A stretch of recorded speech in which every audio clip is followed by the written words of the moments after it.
بسم الله الرحمن الرحيم کتێبخانەی ڕۆشنایی دەنجی. ناوی کتێب لەگەڵ قورئاندا زیاتر لە 500 پرسیار و وەڵام لە قورئانی پیرۆزدا.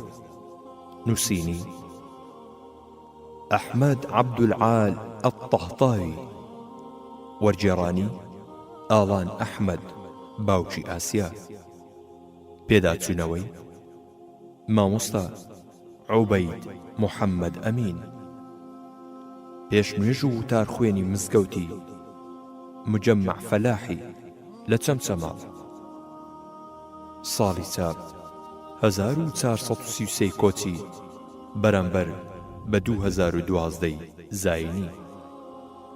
خوێندنەوەی کتێب ڕەشوان کاک خەضر سابر. ژمارەی لاپەڕەکانی کتێب 102 لاپەڕ. کارە دەنجیەکان ستافی ڕۆشنایی دەنجی. پێشەچی وەرگێڕ لاپەڕە 3. بسم الله الرحمن الرحيم. إن الحمد لله نحمده ونستعينه ونستغفره ونعوذ بالله من شرور أنفسنا ومن سيئات أعمالنا، من يهده الله فلا مضل له ومن يضلل فلا هادي له، وأشهد أن لا إله إلا الله وحده لا شريك له، وأشهد أن محمدا عبده ورسوله. يا أيها الذين آمنوا اتقوا الله حق تقاته ولا تموتن إلا وأنتم مسلمون. يا أيها الناس اتقوا ربكم الذي خلقكم من نفس واحدة وخلق منها زوجها وبث منهما رجالا كثيرا ونساء،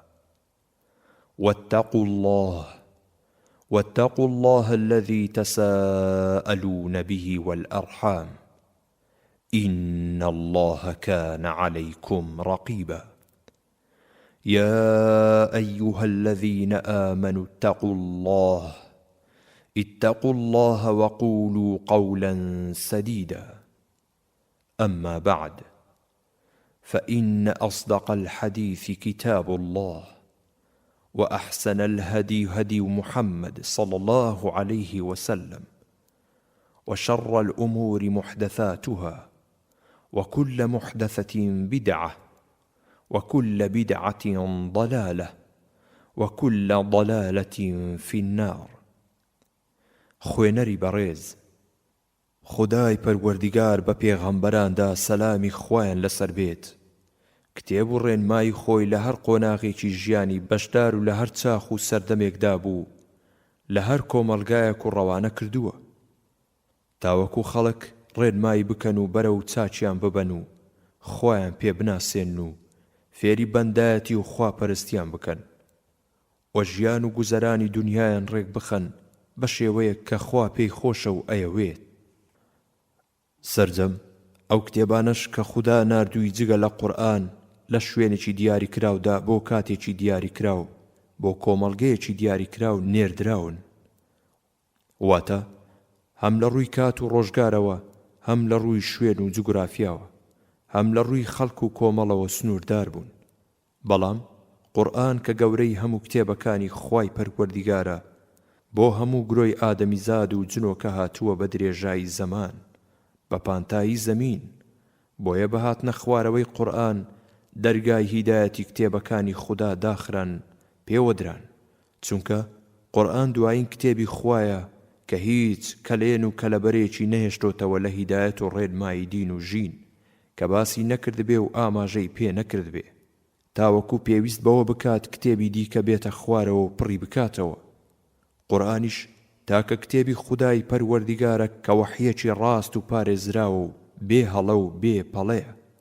بۆیە بێچەند و چوون مسۆگەر و دڵنیاین کە هەواڵی هەرچیدا بێت لەو پەڕی ڕاستیدایە هەرچی حکمێکیشدا بێت لە لووتکەی دادگەریدایە هەروەکو خودای گەورە لە سوورەتی ئەلئەنعام دەفەرمێت لە ئایەتی 115 وتمت كلمة ربك صدقا وعدلا بۆیە پێویستە ئێمەش وەکو موسڵمان زۆر بەجوانی و تەواوی لە کتێبەکەی خوای پەروەردگار شارەزابین و لێی ورد بینەوە هەوڵ بدەین ورد و درشتی ئەو قورئانە شارەزابین جا بۆ ئەم مەبەستە ئێمە پێمان خۆش بوو ئەم کتێبە وەرجێڕینە سەر زمانی شیرینی کوردی تاوەکو بتوانین کە بێک شارەزابین لە قورئانە پیرۆزەکەی خودای گەورە هەڵبژاردنی ئەم کتێبەش بۆ وەرجێڕان و لەبەر ئەوەیە کە بە شێوەی پرسیار و وەڵام داڕێژراوە وە شتێکی حاشا هەڵنەگرە کە وەرگرتنی علم بە شێوەی پرسیار و وەڵام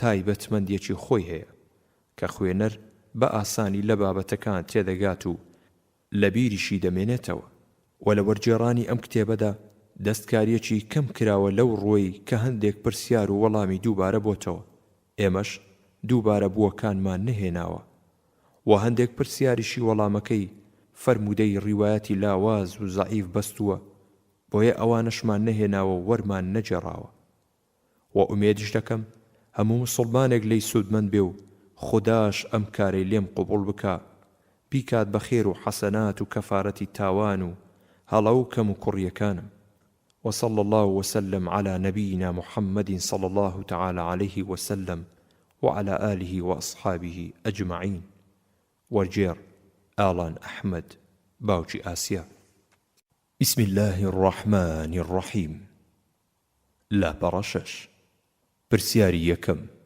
چەند جار باسی گوێرەکەکەی بەنی ئیسرائیل کراوە لە سوورەتی ئەلبەقەڕەدا وەڵام 3 جار باس کراوە لەم ئاەتانەدا ئاەتی 54 ئاەتی 92 ئاەتی 93 پرسیاری دووەم چ ژمارەیەک گەورەترین ژمارەیە کە لە سوورەتی ئەلبەقەڕەدا هاتووە وەڵام ژمارە 1000 کە خودای گەورە دەفەرموێت يود أحدهم لو يعمر 1000 سنة سورة البقرة آية 96 پرسیاری سێم لە قورئانی پیرۆزدا 2 ئاەت هەیە لە هەر یەکێکیاندا ناوی 2 فریشتە هاتووە ئەو 2 ئاەتە کامن وەڵام ئاەتی یەکەم باسی جوبرائیل و میکایل کراوە تیایدا خودای گەورە دەفەرموێت من كان عدوا لله وملائكته ورسله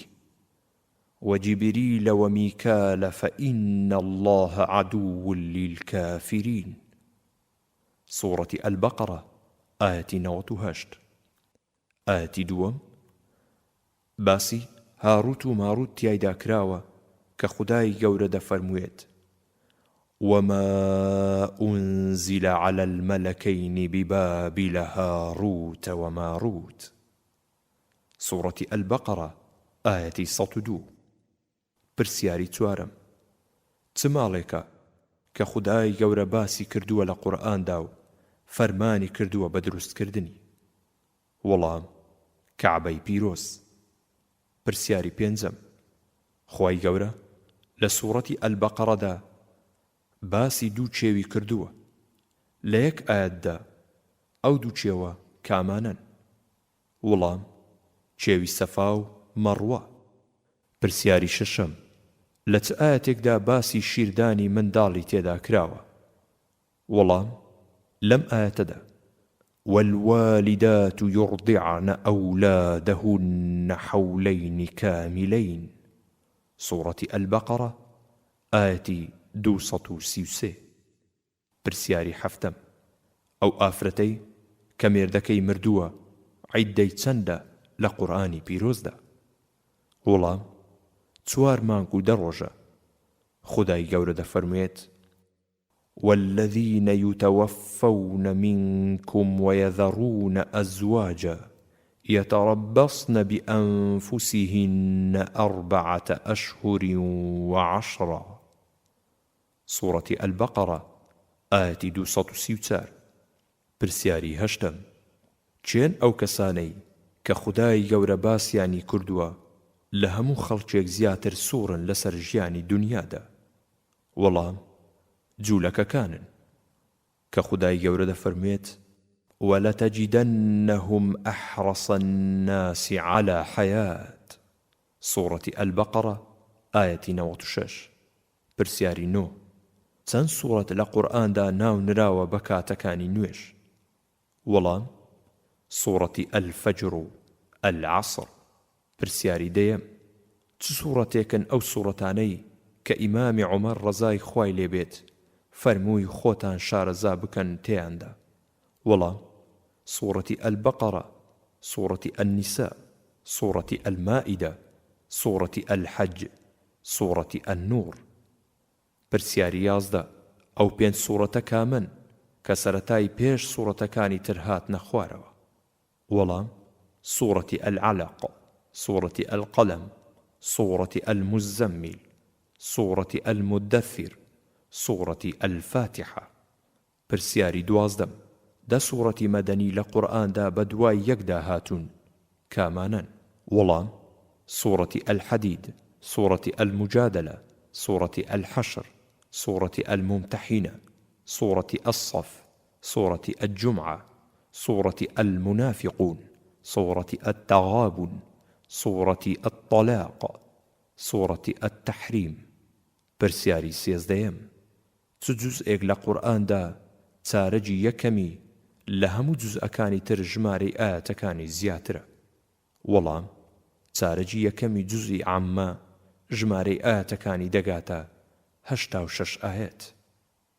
پرسیاری 14 چ ژمارەیەک بچووکترین ئاەتە لە قورئاندا؟ وەڵام لەدایە یەک بچووکترین ژمارەیە لە قورئاندا کە خودای گەورە دەفەرمێت وما بلغوا معشار ما آتيناهم سوورەتی سەبە ئاەتی 45. پرسیاری 15 چ سوورەتێکە کە سەرەتا دەستی پێکردووە بە ئەتتەسبیح و هەروەها کۆتایی پێهاتووە بە ئەتتەسبیح؟ وەڵام سوورەتی ئەلحەشر. پرسیاری 16 چ سوورەتێکی مەدەنیە کە بەتەنها لە جوزئی 29دا هاتووە؟ وەڵام سوورەتی ئەلئینسان. پرسیاری 17 کێ دانەری کتابی ئەتتەفسیر المفەسیرون؟ وەڵام دکتۆر محەممەد حوسێن ئەذەهەبی. پرسیاری 18 چەند شێوازی قورئان خوێندن هەیە؟ وەڵام 4 التحقیق والتەرتیل والحدر والتەدویر. پرسیاری 19 چەند جار وتەی بەلا لە قورئاندا هاتووە؟ وەڵام لە 22 جێگادا هاتووە. پرسیاری 20 چەند جار وشەی نەعەم لە قورئاندا هاتووە؟ وەڵام 4 جار لە قورئاندا هاتووە. پرسیاری 21 لاپەڕانۆ چ بەشێک لە لاشەی مرۆڤ یەکەم جار لە قورئاندا باس کراوە؟ وەڵام دڵ، پاشان بیستن، پاشان بینین لە ئاەتی 6 سوورەتی ئەلبەقەڕەدا. پرسیاری 22 چ گەلێکن کە لە پێش هەموو گەلێکدا لە قورئاندا باس کراون؟ وەڵام جوولەکەکانن. پرسیاری 23 چ ژمارەیەک یەکەم ژمارەیە کە لە قورئاندا هاتووە؟ وەڵام ژمارە چل کە خودای گەورە دەفەرمێت وَإِذْ وَاعَدْنَا مُوسَى 40 لَيْلَةً سوورەتی ئەلبەقەڕە ئاەتی 51. پرسیاری 24 چەند ڕەنگ لە سوورەتی ئەلبەقەڕەدا باس کراوە؟ وەڵام 3 ڕەنگ: زەرد، سپی، ڕەش. پرسیاری 25 واتای وشەی یوزلیقونەک چییە؟ وەڵام واتە حەسوودیت پێدەبەن. پرسیاری 26 دوو سوورەت لە قورئاندا بە یەک ئاەت کۆتاییان پێهاتووە، ئەو دوو سوورەتە کامن؟ وەڵام سوورەتی ئەلحاقە، سوورەتی ئەلواقعە بە ئاەتی فەسەبح باسم ربك العظیم کۆتاییان پێهاتووە. پرسیاری 27 چ ئاەتێک زۆرتر دووبارە بۆتەوە لە قورئاندا؟ وەڵام ئاەتی فبأي آلاء ربكما تكذبان کەسی و یەک جار لە سوورەتی ئەڕەحماندا دووبارە بۆتەوە. پرسیاری 28 چ سوورەتێکە کە کۆتایی پێهاتووە بە فەرمانکردن بە ئیستیغفار؟ وەڵام لە کۆتایی سوورەتی ئەلموزەممیلدا کە خودای گەورە فەرمان دەکات و دەفەرموێت واستغفروا الله إن الله غفور رحيم. سوورەتی ئەلموزەممیل ئایەتی 20. پرسیاری 29 چ ئاەتێکە کە دەستی پێ کردووە بە پیتی ئەڵڵا؟ وەڵام ئەم ئاەتە کە خودای گەورە دەفەرمێت ظهر الفساد في البر والبحر بما كسبت أيدي الناس. سوورەتی ئەڕووم ئایەتی 41. ژمارەکان لە قورئانی پیرۆزدا لاپەڕایازدا. بەشی یەکەم ژمارە 1 خوای گەورە دەفەرمێت وإذ قلتم يا موسى لن نصبر على طعام واحد. سورة البقرة آية 61. الله خالق كل شيء وهو الواحد القهار. سورة الرعد آية 16. ژمارە 2 خوای گەورە دەفەرمێت ومن الإبل 2 ومن البقر 2 قل الذكرين حرم أم الأنثيين. سورة الأنعام آية 134. ژمارە 3 خوای گەورە دەفەرمێت سيقولون 3 رابعهم كلبهم. سورة الكهف آية 22. ژمارە 4 خوای گەورە دەفەرمێت لولا جاءوا عليه بأربعة شهداء. سورة النور آية 13. ژمارە 5 خوای گەورە دەفەرمێت ويقولون 5 سادسهم كلبهم رجما بالغيب. سورة الكهف آية 22. ژمارە 6 خوای گەورە دەفەرمێت وما يكون من نجوى 3 إلا هو رابعهم ولا 5 إلا هو سادسهم. سورة المجادلة آية 7. ژمارە 7 خوای گەورە دەفەرمێت فسواهن 7 سماوات.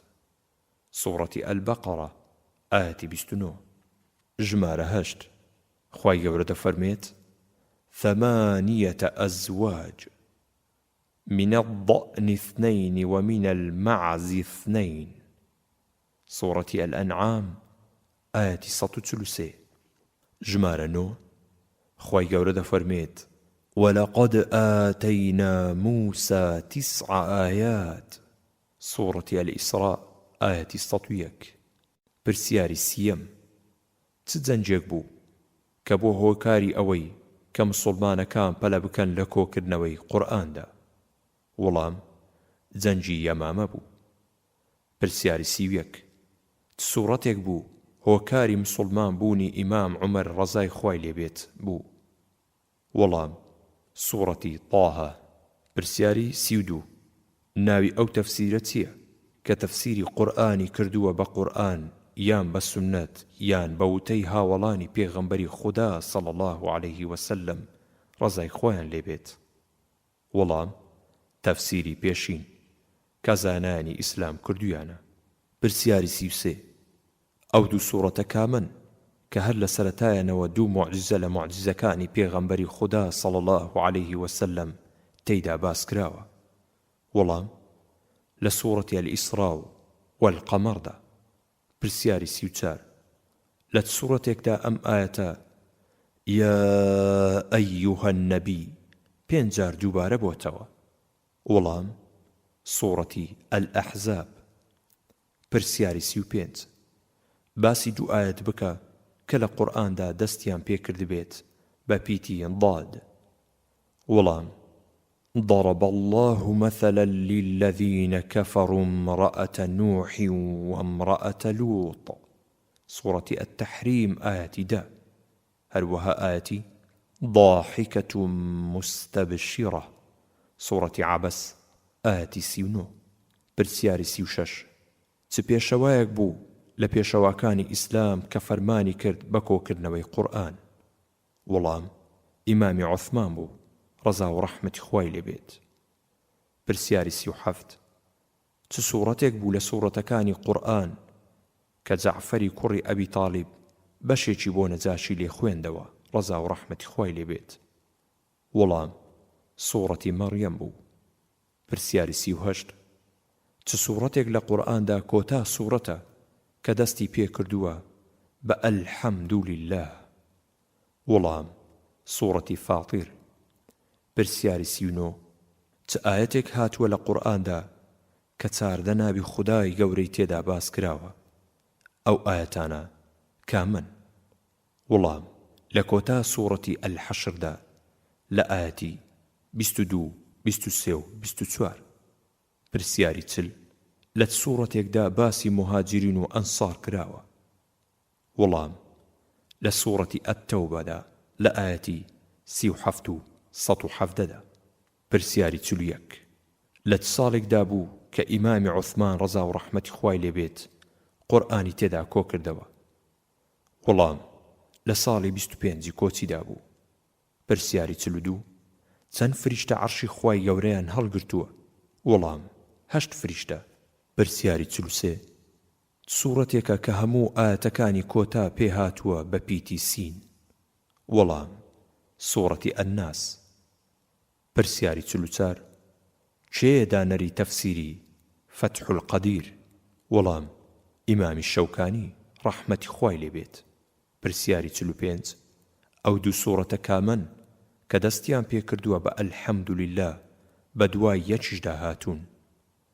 وەڵام سوورەتی سەبە و سوورەتی فاتیر.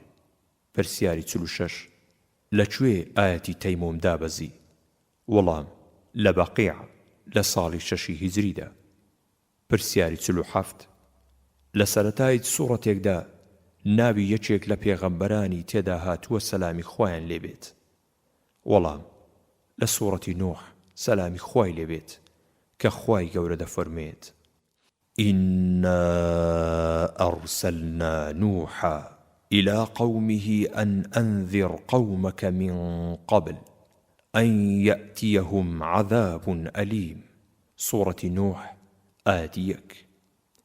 پرسیاری 48 لە چ ئاەتێکدا ناوی یەکێک لە دەوڵەتە گەورەکان باس کراوە؟ وەڵام لەم ئاەتەدا غولیبەتی الروم سوورەتی ئەڕوم ئاەتی 2. پرسیاری 49 بۆچی سوورەتی ئەلئەنبیا ئەم ناوەی لێنراوە؟ وەڵام لەبەر ئەوەی کە ژمارێکی زۆر لە پێغەمبەرانی تێدا باس کراوە سەلام و ڕەحمەتی خۆیان لێبێت کە دەگاتە 16 پێغەمبەر. پرسیاری 50 چ ئاەتێکە کە ناوی دوو مزگەوتی تێدا هاتووە؟ وەڵام ئەو ئاەتەیە کە خودای گەورە دەفەرموێت سبحان الذي أسرى بعبده ليلا من المسجد الحرام إلى المسجد الأقصى سورة الإسراء آتيك. پرسیاری 51 هەندێک لە مشریکەکان وتیان واز لەم پیاوە بهێن، یعنی پێغەمبەری خوددا صلى الله عليه وسلم، چونکە ئەم پیاوە دوا بڕاوە و جاخ کوێرە، ئەگەر بمرێت ئەوە ڕزگارتان دەبێت لە دەستی. خوای گەورەش سوورەتێکی لە قورئاندا دابەزاند. چ سوورەتێک بوو؟ وەڵام سوورەتی ئەلکەوثەر. پرسیاری 52 هۆکاری دابەزینی ئەم ئاەتە چێ بوو؟ والمطلقات يتربصن بأنفسهن 3 قروء سورة البقرة آية 228.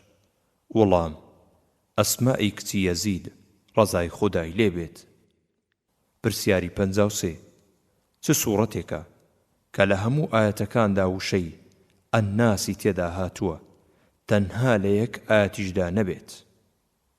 وەڵام سوورەتی ئەنناس. پرسیاری 54 چ سوورەتێکە کە هەموو ئاەتەکانی کۆتایی پێ هاتووە بە پیتی ڕا؟ وەڵام لە سوورەتی ئەلکەوثەر. پرسیاری 55 چ ئاەتێکە کە کۆتایی پێ هاتووە بە وەرزێک لە وەرزەکانی ساڵ؟ وەڵام ئەم ئاەتە ئیلافیهم ریحلەتە الشیتاء وەالصەیف. سوورەتی قوڕەیش ئاەتی 2. پرسیاری 56 چ سوورەتێکە کە لە خۆی گرتووە مەکی و مەدەنی جێگیربوون و سەفەرکردن و شەو و ڕۆژ؟ وەڵام سوورەتی ئەلحەج. پرسیاری 57 چ سوورەتێکن ئەو سوورەتانەی کە بە دوای یەکدا دابەزین و هەر لە قورئانیشدا بەم شێوازە نووسراون؟ وەڵام سوورەتی غافر، فصلت، الشورى، الزخرف، الدخان، الجاثية، الأحقاف. پرسیاری 58 یەکەم فەرمان چ فەرمانێکە کە لە قورئاندا خودای گەورە فەرمانی پێکردووە؟ وەڵام بە شێوازی دانانی سوورەتەکانی قورئان یەکەم فەرمان کە خودای گەورە فەرمانی پێکردووە ئەم ئاەتەیە کە دەفەرمێت يا أيها الناس اعبدوا ربكم.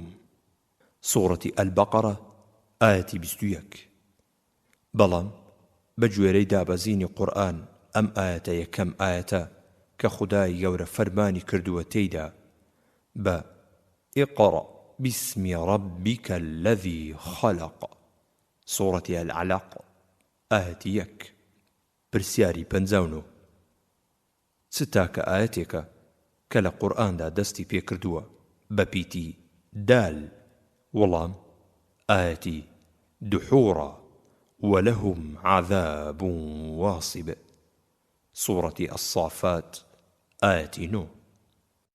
ژمارەکان لە قورئانی پیرۆزدا لاپەڕا 17 بەشی دووەم. ژمارە 10 خودای گەورە دەفەرمێت تلك عشرة كاملة. سورة البقرة آية 196. ژمارە 100 خدای گەورە دەفەرمێت الزانية والزاني فاجلدوا كل واحد منهما 100 جلدة. سورة النور آية 2. ژمارە 200 خدای گەورە دەفەرمێت فإن يكن منكم 100 صابرة يغلبوا 200. سورة الأنفال آية 66. ژمارە 300 خدای گەورە دەفەرمێت ولبثوا في كهفهم 300 سنين وازدادوا 9. سورة الكهف آية 25. ژمارە 1000 خدای گەورە دەفەرمێت يود أحدهم لو يعمر 1000 سنة. سورة البقرة آية 96. ژمارە 3000 خدای گەورە دەفەرموێت إذ تقول للمؤمنين ألن يكفيكم أن يمدكم ربكم ب3000 من الملائكة منزلين. سورة آل عمران آية 124. ژمارە 50000 خدای گەورە دەفەرمێت في يوم كان مقداره 50,000 سنة. سورة المعارج آية 4. ژمارە 100,000 خدای گەورە دەفەرمێت وأرسلناه إلى 100,000 أو يزيدون. سورة الصافات آية 147. پرسیاری 6 ئەو سوورەتانە کامەن کە بەرامبەر یەکترن لەناودا؟ وەڵام سوورەتی المؤمنون، الكافرون، الناس، الجن، الشمس، القمر. پرسیاری 61 چەند سوورەت بەناو پێغەمبەرانەوە سەلامی خوایان لێبێت ناونراون؟ وەڵام سوورەتی یوسف، هود، ئیبراهیم، یونس، محەممەد صلى الله عليه وسلم.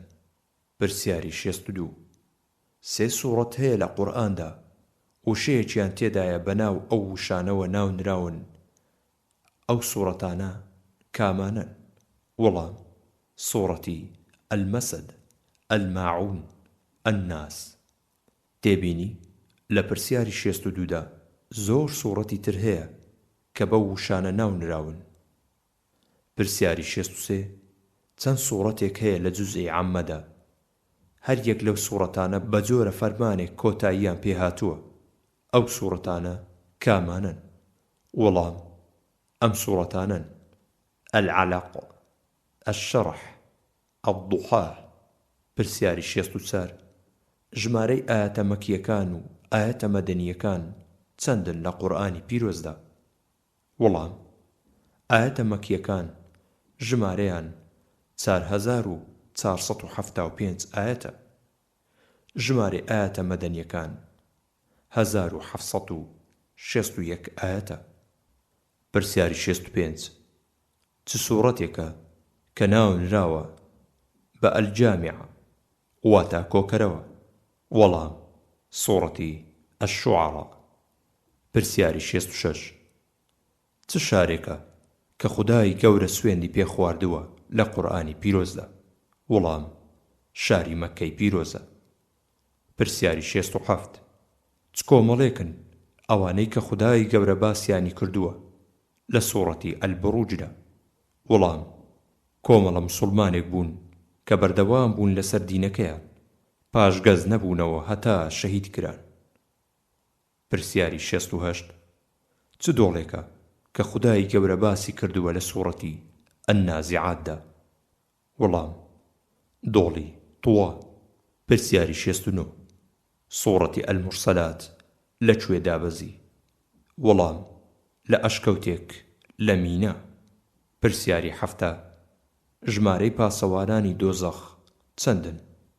وەڵام 19 فریشتەن، هەروەک چۆن لە سوورەتی المدەثیر داباس کراوە. پرسیاری 71 درێژی ئەو زنجیرەی کە کافری پێدەبەسترێتەوە چەندە؟ وەڵام 70 گەزە، هەروەکو خودای گەورە دەفەرمێت: في سلسلة ذرعها 70 ذراعا فاسلكوه. سوورة الحاقة ئاەتی 32. پرسیاری 72 چ سوورەتێکە کە ناو نراوە بە سوورەتی المەرأە؟ وەڵام سوورەتی الممتەحینە. پرسیاری 73 ئەم ئاەتە پیرۆزە لەسەر چێ دابەزی؟ وقالوا كونوا هودا أو نصارى تهتدوا. سورة البقرة آية 135. وەڵام لەسەر ئیبن سووریا دابەزی. پرسیاری 74 چ سوورەتێک بوو کە پێغەمبەری خودا صلى الله عليه وسلم خوێندیەوە بۆ وەلیدی کوڕی المغەیرە؟ وەڵام سوورەتی فصیلت. پرسیاری 75 چ ئاەتێکە کە دەستی پێکردووە بە پیتی جیم؟ وەڵام ئەم ئاەتەیە کە خودای گەورە دەفەرمێت: جعل الله الكعبة البيت الحرام. سورة المائدة آية 97. پرسیاری 76 چ سوورەتێکە لە قورئاندا کە ناو نراوە بە سوورەتی العذاب؟ ئەم ناوەش یەکێکە لە ناوەکانی. وەڵام سوورەتی التەوبە. پرسیاری 77 چ ئاەتێکە لە قورئاندا زۆرترین ناوی خودای گەورەی تێدا باس کراوە؟ وەڵام لە ئاەتی 23 سوورەتی الحەشردا کە 9 ناوی تێدا هاتووە. پرسیاری 78 چ سوورەتێکە کە ناو نراوە بە ئەڕڕایە یعنی ئاڵا؟ وەڵام سوورەتی ئەلفاتیحە. پرسیاری 79 چەند پیت لە پیتەکانی زمانی عەرەبی هاتووە لە سەرەتای سوورەتەکانی قورئانەوە؟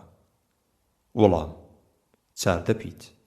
پرسیاری 80 چ سوورەتێکە یەکەم سوورەتە کە بە یەک جار هاتبێتە خوارەوە؟ وەڵام سوورەتی ئەلمودەثیر. پرسیاری 81 چ دارێک لە دارەکانی بەهەشت ناویان لە قورئاندا باس کراوە؟ وەڵام داری ئەلخولد، هەروەها سیدڕەت المونتەها.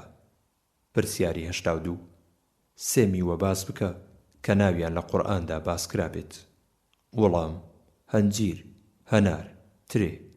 پرسیاری 83 سێ سوورەت هەیە کە بە دوای یەکدا هاتوون، هەر سێ سوورەتەکەیش سەرەتایان دەستی پێکردووە بە فەرمانێک، ئەو سوورەتانە کامانن؟ وەڵام سوورەتی ئەلئیخلاس، ئەلفەلاق، ئەنناس. پرسیاری 84 چ سوورەتێکە کە ناو نراوە بە ئەلعوقود؟ وەڵام سوورەتی ئەلمائیدە. پرسیاری 85 چەند جار باسی پێغەمبەر یونس عەلەیهی السەلام کراوە لە سوورەتی یونسدا؟ وەڵام تەنها یەک جار. پرسیاری 86 ئەو پەرستراوانەی کە گەلی نوح دەیان پەرست جگە لە خودا ناویان چی بوو؟ وەڵام هود، سواع، یەغوث، یەعوق، نەسر.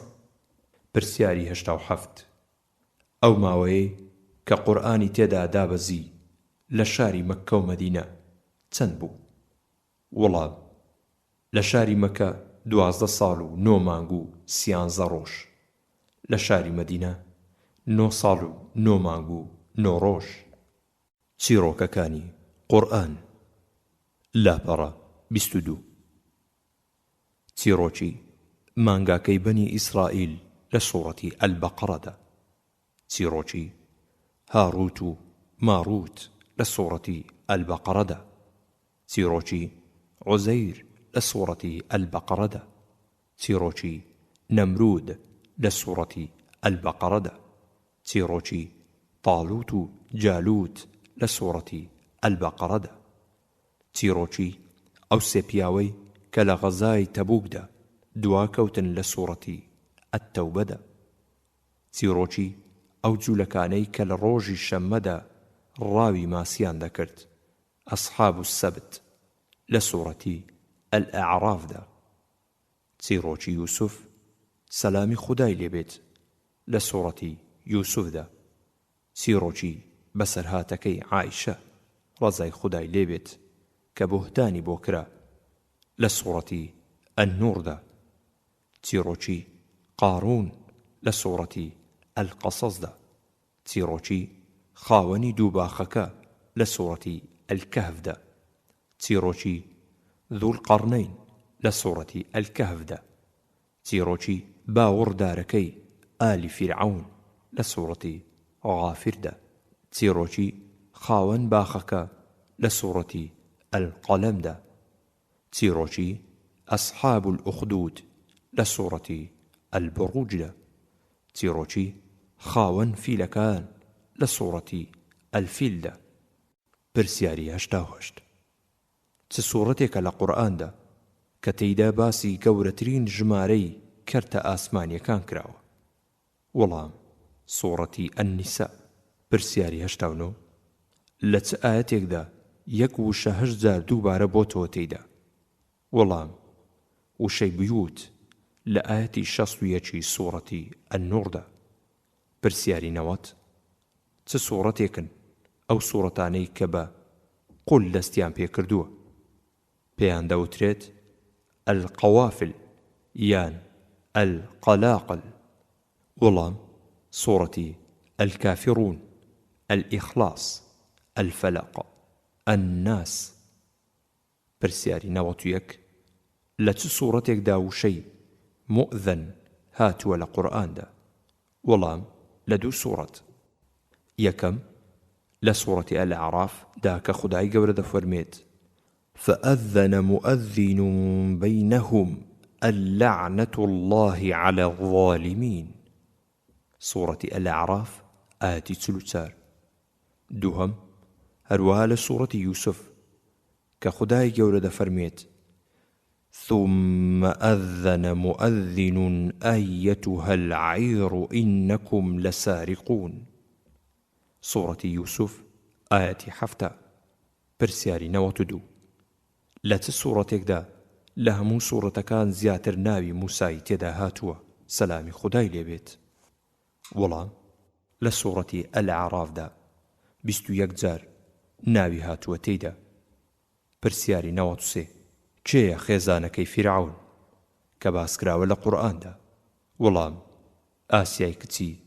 مزاحیمە پرسیاری 94 چەند جار وشەی ئیسرائیل لە قورئاندا هاتووە وەڵام 43 جار پرسیاری 95 چ سوورەتێکە کە کۆتا سوورەتە کە ناوی ئەڵڵای تێدا هاتووە وەڵام سوورەتی الئیخلاسە پرسیاری 96 لە ئاەتێکدا باسی یاساکانی ڕەهن کراوە وەڵام لە ئاەتی 283 سوورەتی ئەلبەقەرەدا پرسیاری 97 باسی چەند پێغەمبەر سەلامی خۆیان لێبێت کراوە لە سوورەتی ئەلبەقەرەدا وەڵام 7 پێغەمبەر ئیبراهیم ئیسماعیل ئیسحاق سولەیمان عیسا موسا یعقوب سەلامی خۆیان لێبێت پرسیاری 98 لە چ ئاەتێکدا باسی سەرا نەکراوە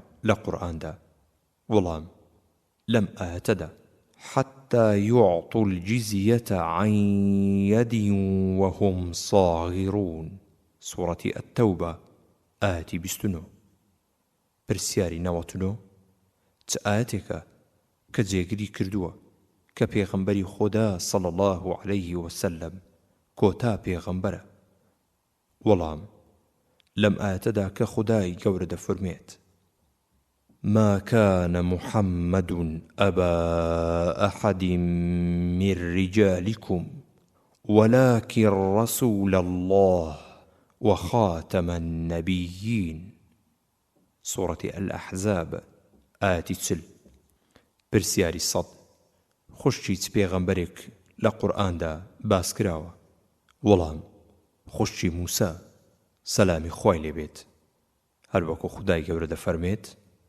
إذ تمشي أختك فتقول هل أدلكم على من يكفله سورة طه آية 30 پرسیاری 101 لاپەڕا 24 لە چ ئاەتێک ژمارە 7 سێجار هاتووە وەڵام لە ئاەتی 43 سوورەتی یوسفدا پرسیاری 102 چ ناوێکە کە تەنها لە سوورەتی قافدا هاتووە وەڵام ناوی توبع پرسیاری 103 ئەو ئاەتەی کە گەورەترین ژمارە کەرتەدەییەکانی تێدا هاتووە کامەیە وەڵام ئاەتی 12 سوورەتی ئەنیسا تێیدا ئەم کەرتانە هاتووە 1 لەسەر 4 1 لەسەر 8 1 لەسەر 2 1 لەسەر 6 1 لەسەر 3 2 لەسەر 3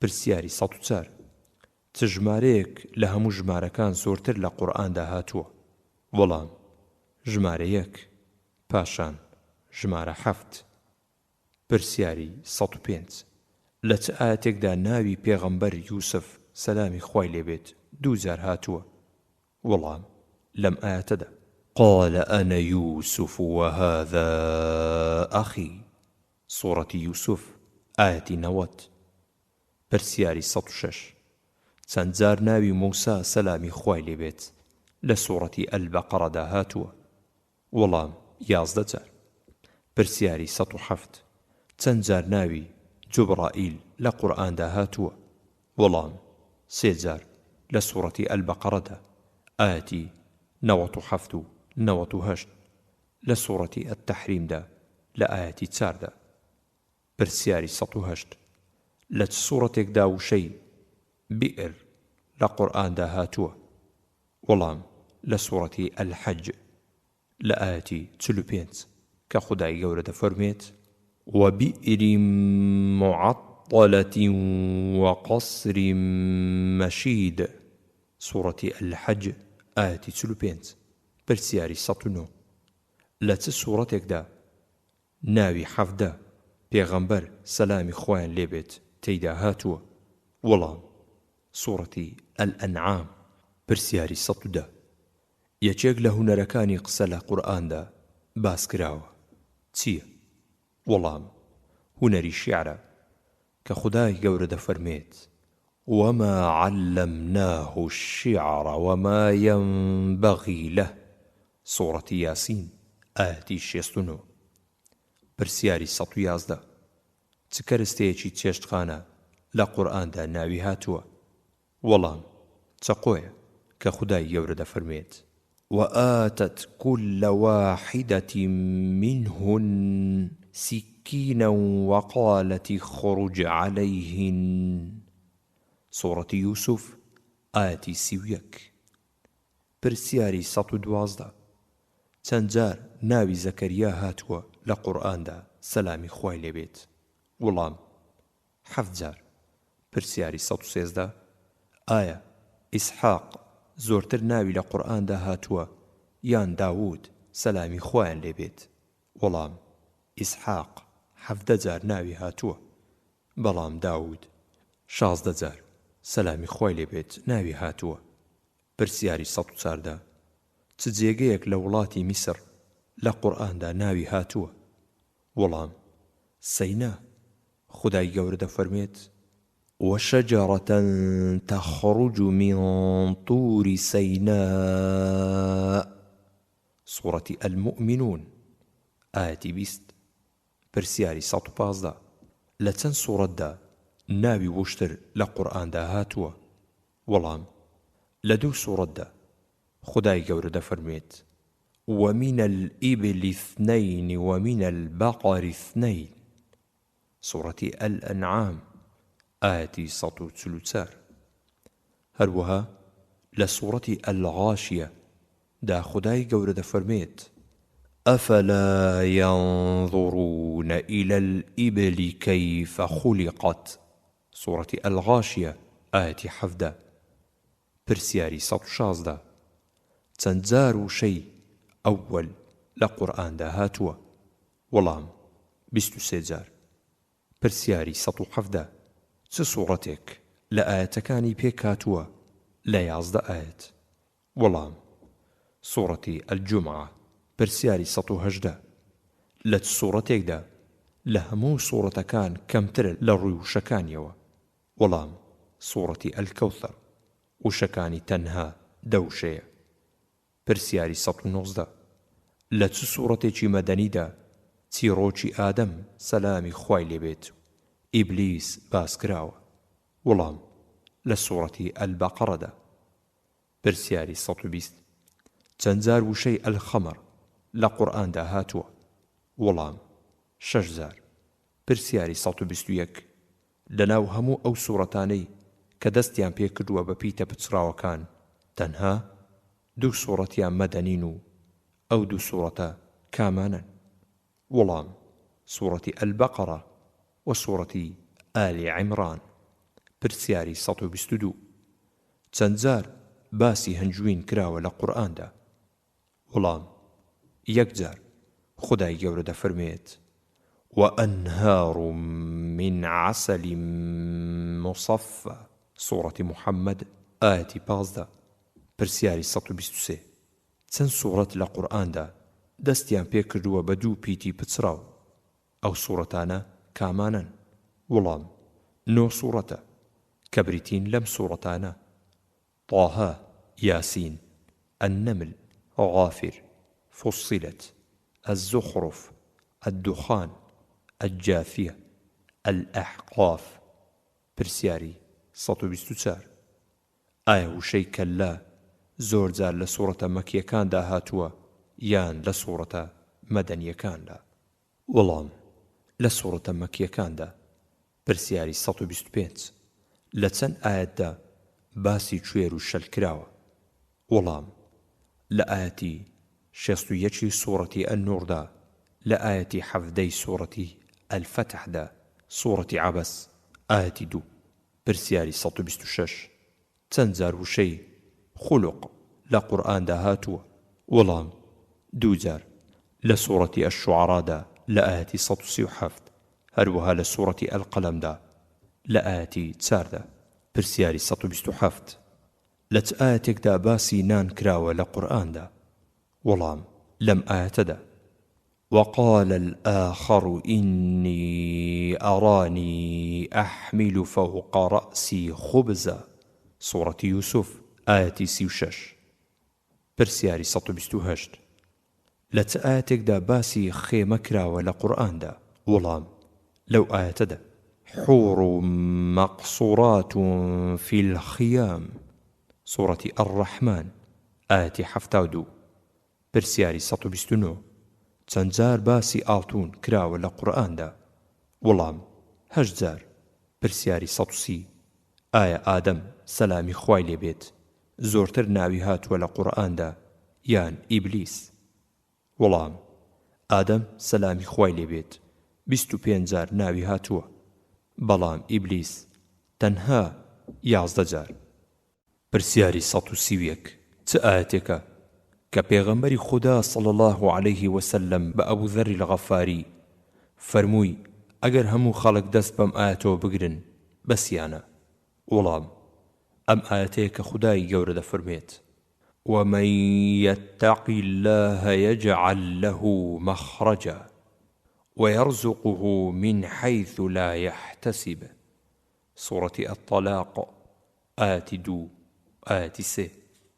پرسیاری 132 خدای گەورە دەفەرموێت يا أيها الناس قد جاءتكم موعظة من ربكم، سورة يونس آية 57.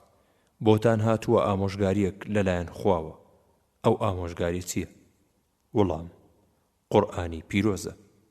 پرسیاری 133 عیدەی ئافرەتی سکپڕ چەندە لە قورئانی پیرۆزدا؟ وەڵام ماوەی عیدەکە بە دانانی سکەکەی تەواو دەبێت. خودای گەورە دەفەرموێت وأولاة الأحمال أجلهن أن يضعن حملهن، سورة الطلاق آية 4. پرسیاری 134 بە چ سوورەتێک دەوترێت سوورەتی حەواریەکان؟ وەڵام بە سوورەتی الصەف. پرسیاری 135 چ تاکە سوورەتێکە کە دەستی پێکردووە بە یەسئەلوونەک؟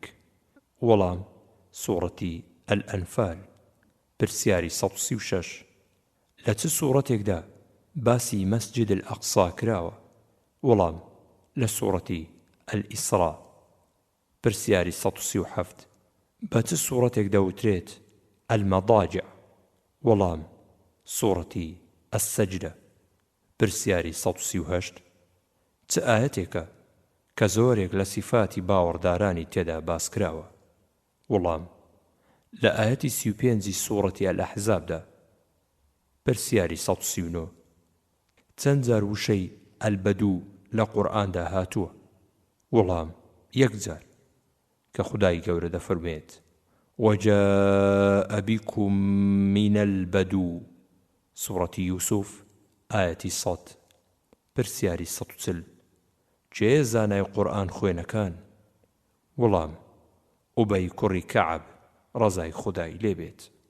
پرسیاری 141 سعدی کوڕی ئەبی وەقاس ڕەزا و ڕەحمەتی خوای لێبێت چ ئاەتێکی خوێندەوە کاتێک کە فەتحی کۆشکەکەی کیسڕا کرا؟ وەڵام ئەم ئاەتەی خوێندەوە کە خودای گەورە دەفەرمێت كم تركوا من جنات وعيون وزرع ومقام كريم ونعمة كانوا فيها فاكهين كذلك وأورثناها قوما آخرين، سورة الدخان آية 25 26. 27 و 28 ئەو شوێنانەی کە ناویان لە قورئاندا هاتووە لاپەڕە سی ببطن مكة من بعد أن أظفركم عليهم سورة الفتح آية 24 خدای گەورە دەفەرموێت إن أول بيت وضع للناس للذي ببكة مباركة سورة آل عمران آية 96 مدينة لئن لم ينته المنافقون والذين في قلوبهم مرض والمرجفون في المدينة لنغرينك بهم سورة الأحزاب آية 6 بدر لقد نصركم الله في مواطن كثيرة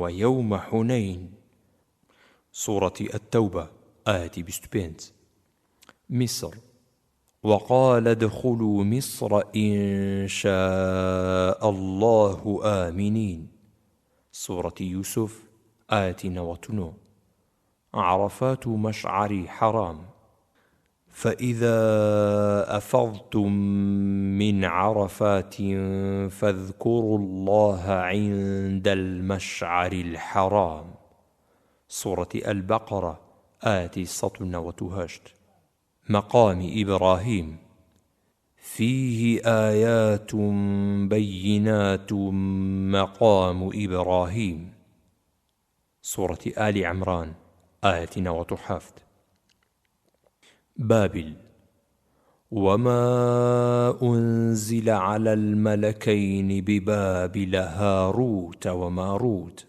سورة البقرة آية 102 مسجد الحرام ومسجد الأقصى سبحان الذي أسرى بعبده ليلا من المسجد الحرام إلى المسجد الأقصى سورة الإسراء آية زوي سبأ لقد كان لسبأ في مسكنهم آية سورة سبأ آية 15 سيناء وشجرة تخرج من طور سيناء تنبت بالدهن وصبغ للآكلين سورة المؤمنون آية 20 پرسیاری 142 چێبوو یەکەم کەس کە کتابی نووسی لەبارەی زانستی قورئانەوە وەڵام پێشەوە بدرالدین محەممەد بن عەبدوڵڵاه ئەززەرکەشی کتابی البرهان في علوم القرآن نووسی پرسیاری 143 چۆن خودای گەورە قەومی سەموودی لەناو برد وەڵام بە هاوارێکی گەورە پرسیاری 144 لە چ سوورەتێکدا چیرۆکی باوەڕدارەکەی ئالی فیرعەون هاتووە وەڵام لە سوورەتی غافیردا پرسیاری 145 ئیمامی عومەر ڕەزای خوای لێبێت فەرمووی هەر کەسێک دەیەوێت پرسیار لەبارەی قورئانەوە بکات با بڕوات بۆ لای چێ وەڵام بۆ لای ئەبوو بەکری بۆ لای ئوبەی کوڕی کەعب ڕەزای خوای لێبێت پرسیاری 146 چەند سوورەت لە قورئاندا ناوەکەی ئەلیف و لامی پێوەیە وەڵام 95 سوورەت بە ئەلیف و لامەوە دەست پێ دەکات 60 بە ئەلیف و لامی قەمەری 35 بە ئەلیف و لامی شەمسی پرسیاری 147 چ سوورەتێک بە پیتی بە دەستی پێ کردووە وەڵام سوورەتی الفاتحە والتەوبە پرسیاری 148 ناوی سوورەتێک لە پیتیدا لە هەموو سوورەتەکان زیاترە وەڵام سوورەتی المنافقون ژمارەی پیتەکانی 9 پیتە پرسیاری 148 چ ئاەتێکە لە قورئاندا کە دیاری کردووە ئەو بەشەی کە مێرد لە خێزانی دەیبات و لە میرات دراو و خێزانیش لە مێردی دەبات وەڵام لە ئاەتی 12 سوورەتی النساءدا پرسیاری 149 چەند جار وشەی ئەلئەنعام لە قورئاندا هاتووە وەڵام 6 جار.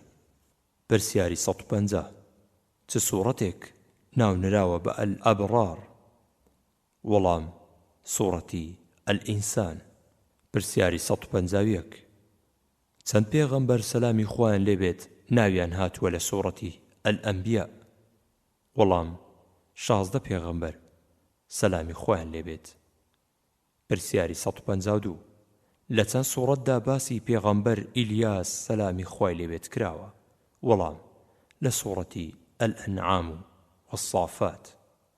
پرسیاری 153 چەند سوورەت لە قورئاندا دەستی پێکردووە بە پیتی لا؟ وەڵام 2 سوورەت، ئەلقیامە، ئەلبەلەد. پرسیاری 154 پیتێکەیە لە هەموو ناوی سوورەتەکانی قورئاندا تێیدا نەهاتووە، ئەو پیتە چییە؟ وەڵام پیتی ئەڵڵا. پرسیاری 155 2 سوورەتی مەکی بە دوای یەکدا هاتوون، ئاەتەکانیان یەک ژمارەیان هەیە کە 8 ئاەتن و 2 سوورەتی مەدەنیش بە هەمان شێوە هاتوون، ئەو سوورەتانە کامانن؟ وەڵام سوورەتە مەکیەکان سوورەتی ئەشەرح و ئەتینە، و هەروەها سوورەتە مەدەنیەکان سوورەتی ئەلبەیینیە و ئەلزەلزەلەیە. پرسیاری 156 چکانیەک لە سوورەتی ئەلئینساندا باس کراوە؟ وەڵام کانی سەلسەبیل. خودای گەورە دەفەرمێت عەینًا فیها تسەمما سەلسەبیلا. سوورەتی ئەلئینسان ئاەتی 18. پرسیاری 157 چ ئاەتێکە کە کۆتایی پێهاتووە بە ناوی یەکێک لە گیانداران؟ وەڵام ئەم ئاەتەیە کە خودای گەورە دەفەرمێت ئەلەم تەڕ کەیف فەعەل ڕەبوک بئەصحابی الفیل. سوورەتی ئەلفیل ئاەتی 1. پرسیاری 158 لەم ئاەتەدا مەبەست پێی چ ئافرەتێکە کە خودای گەورە دەفەرمێت فلما قضى زيد منها وطرا زوجناكها؟ سورة الأحزاب آية 37. وەڵام داچی ئیماندارانە زەینەبی کچی جەحش ڕەزای خوای لێبێت. پرسیاری 159 لە سوورەتێکدا خودای گەورە باسی کۆچکردنی پێغەمبەری خودای کردووە صلی الله عليه وسلم؟ وەڵام لە سوورەتی ئەتەوبەدا لە ئاەتی چلە. پرسیاری 160 چەند سوورەت دەستی پێکردووە بە یا ئەیوهە الناس؟ وەڵام 2 سوورەت، النساء والحج. پرسیاری 161 لە چ سوورەتێکدا ناوی پێغەمبەری خوددا صلی الله عليه وسلم هاتووە بە ناوی ئەحمەد؟ وەڵام لە سوورەتی ئەسەفدا خودای گەورە دەفەرمێت ومبشرا برسول يأتي من بعد اسمه أحمد. سورة الصف آية 6. پرسیاری 163 چەند سوورەت دەستیان پێ کردووە بە قەد؟ وەڵام 2 سوورەت، المؤمنون، المجادلة. پرسیاری 164 لە چەند ئاەتدا لە قورئانی پیرۆز نوێژ لەگەڵ زەکاتدا پێکەوە هاتوونە؟ وەڵام لە 82 ئاەتدا. پرسیاری 165 ئاەتی ئەڵظەهار کامەیە؟ وەڵام ئەم ئاەتەیە کە خودای گەورە دەفەرمێت والذين يظاهرون من نسائهم ثم يعودون لما قالوا فتحرير رقبة من قبل أن يتماسا ذلكم توعظون به والله بما تعملون خبير. سورة المجادلة آية 3. پرسیاری 166 چێ دانەری کتابی مباحث في علوم القرآن؟ وەڵام مناع القطان. پرسیاری 167 چ سوورەتێکە کە سونەتە پێش خەوتن بخوێندرێت و خاوەنەکەیشی تەبەڕا دەکات لە هاوبەش بڕیاردانان بۆ خودا. وەڵام سوورەتی ئەلکافیڕون پرسیاری 168 ژماری ئەو سەجدانەی کە لە سوورەتە مەدەنیەکاندا هاتوون چەندن؟ وەڵام 3 سەجدەن، دوانی لە سوورەتی ئەلحەج، یەکێکی تریش لە سوورەتی ئەڕەعددا هاتووە. پرسیاری 169 کێ بووتی إنما أوتيته على علم عندي سورة القصص آية 78 وەڵام قاڕون بوو. بەشەکانی جەستەی مرۆڤ لە قورئاندا لاپەڕە 36 لە قورئاندا ڕوون کراوەتەوە بۆ هەموو بەشێک لەو بەشانەی کە جەستەی مرۆڤی لێ دروست کراوە بە شێوازێکی زۆر ورد.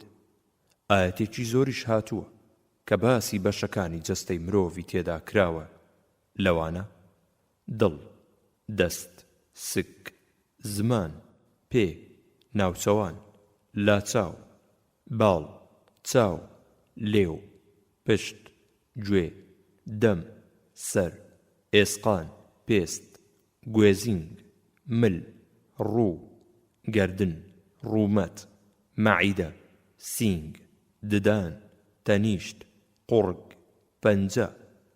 ناوی ئەو بتانەی کە لە قورئاندا هاتووە لاپەڕە 36 ود، سەواع، یەغوس، یەعوق، نەسر، نەسر، نەسڕ.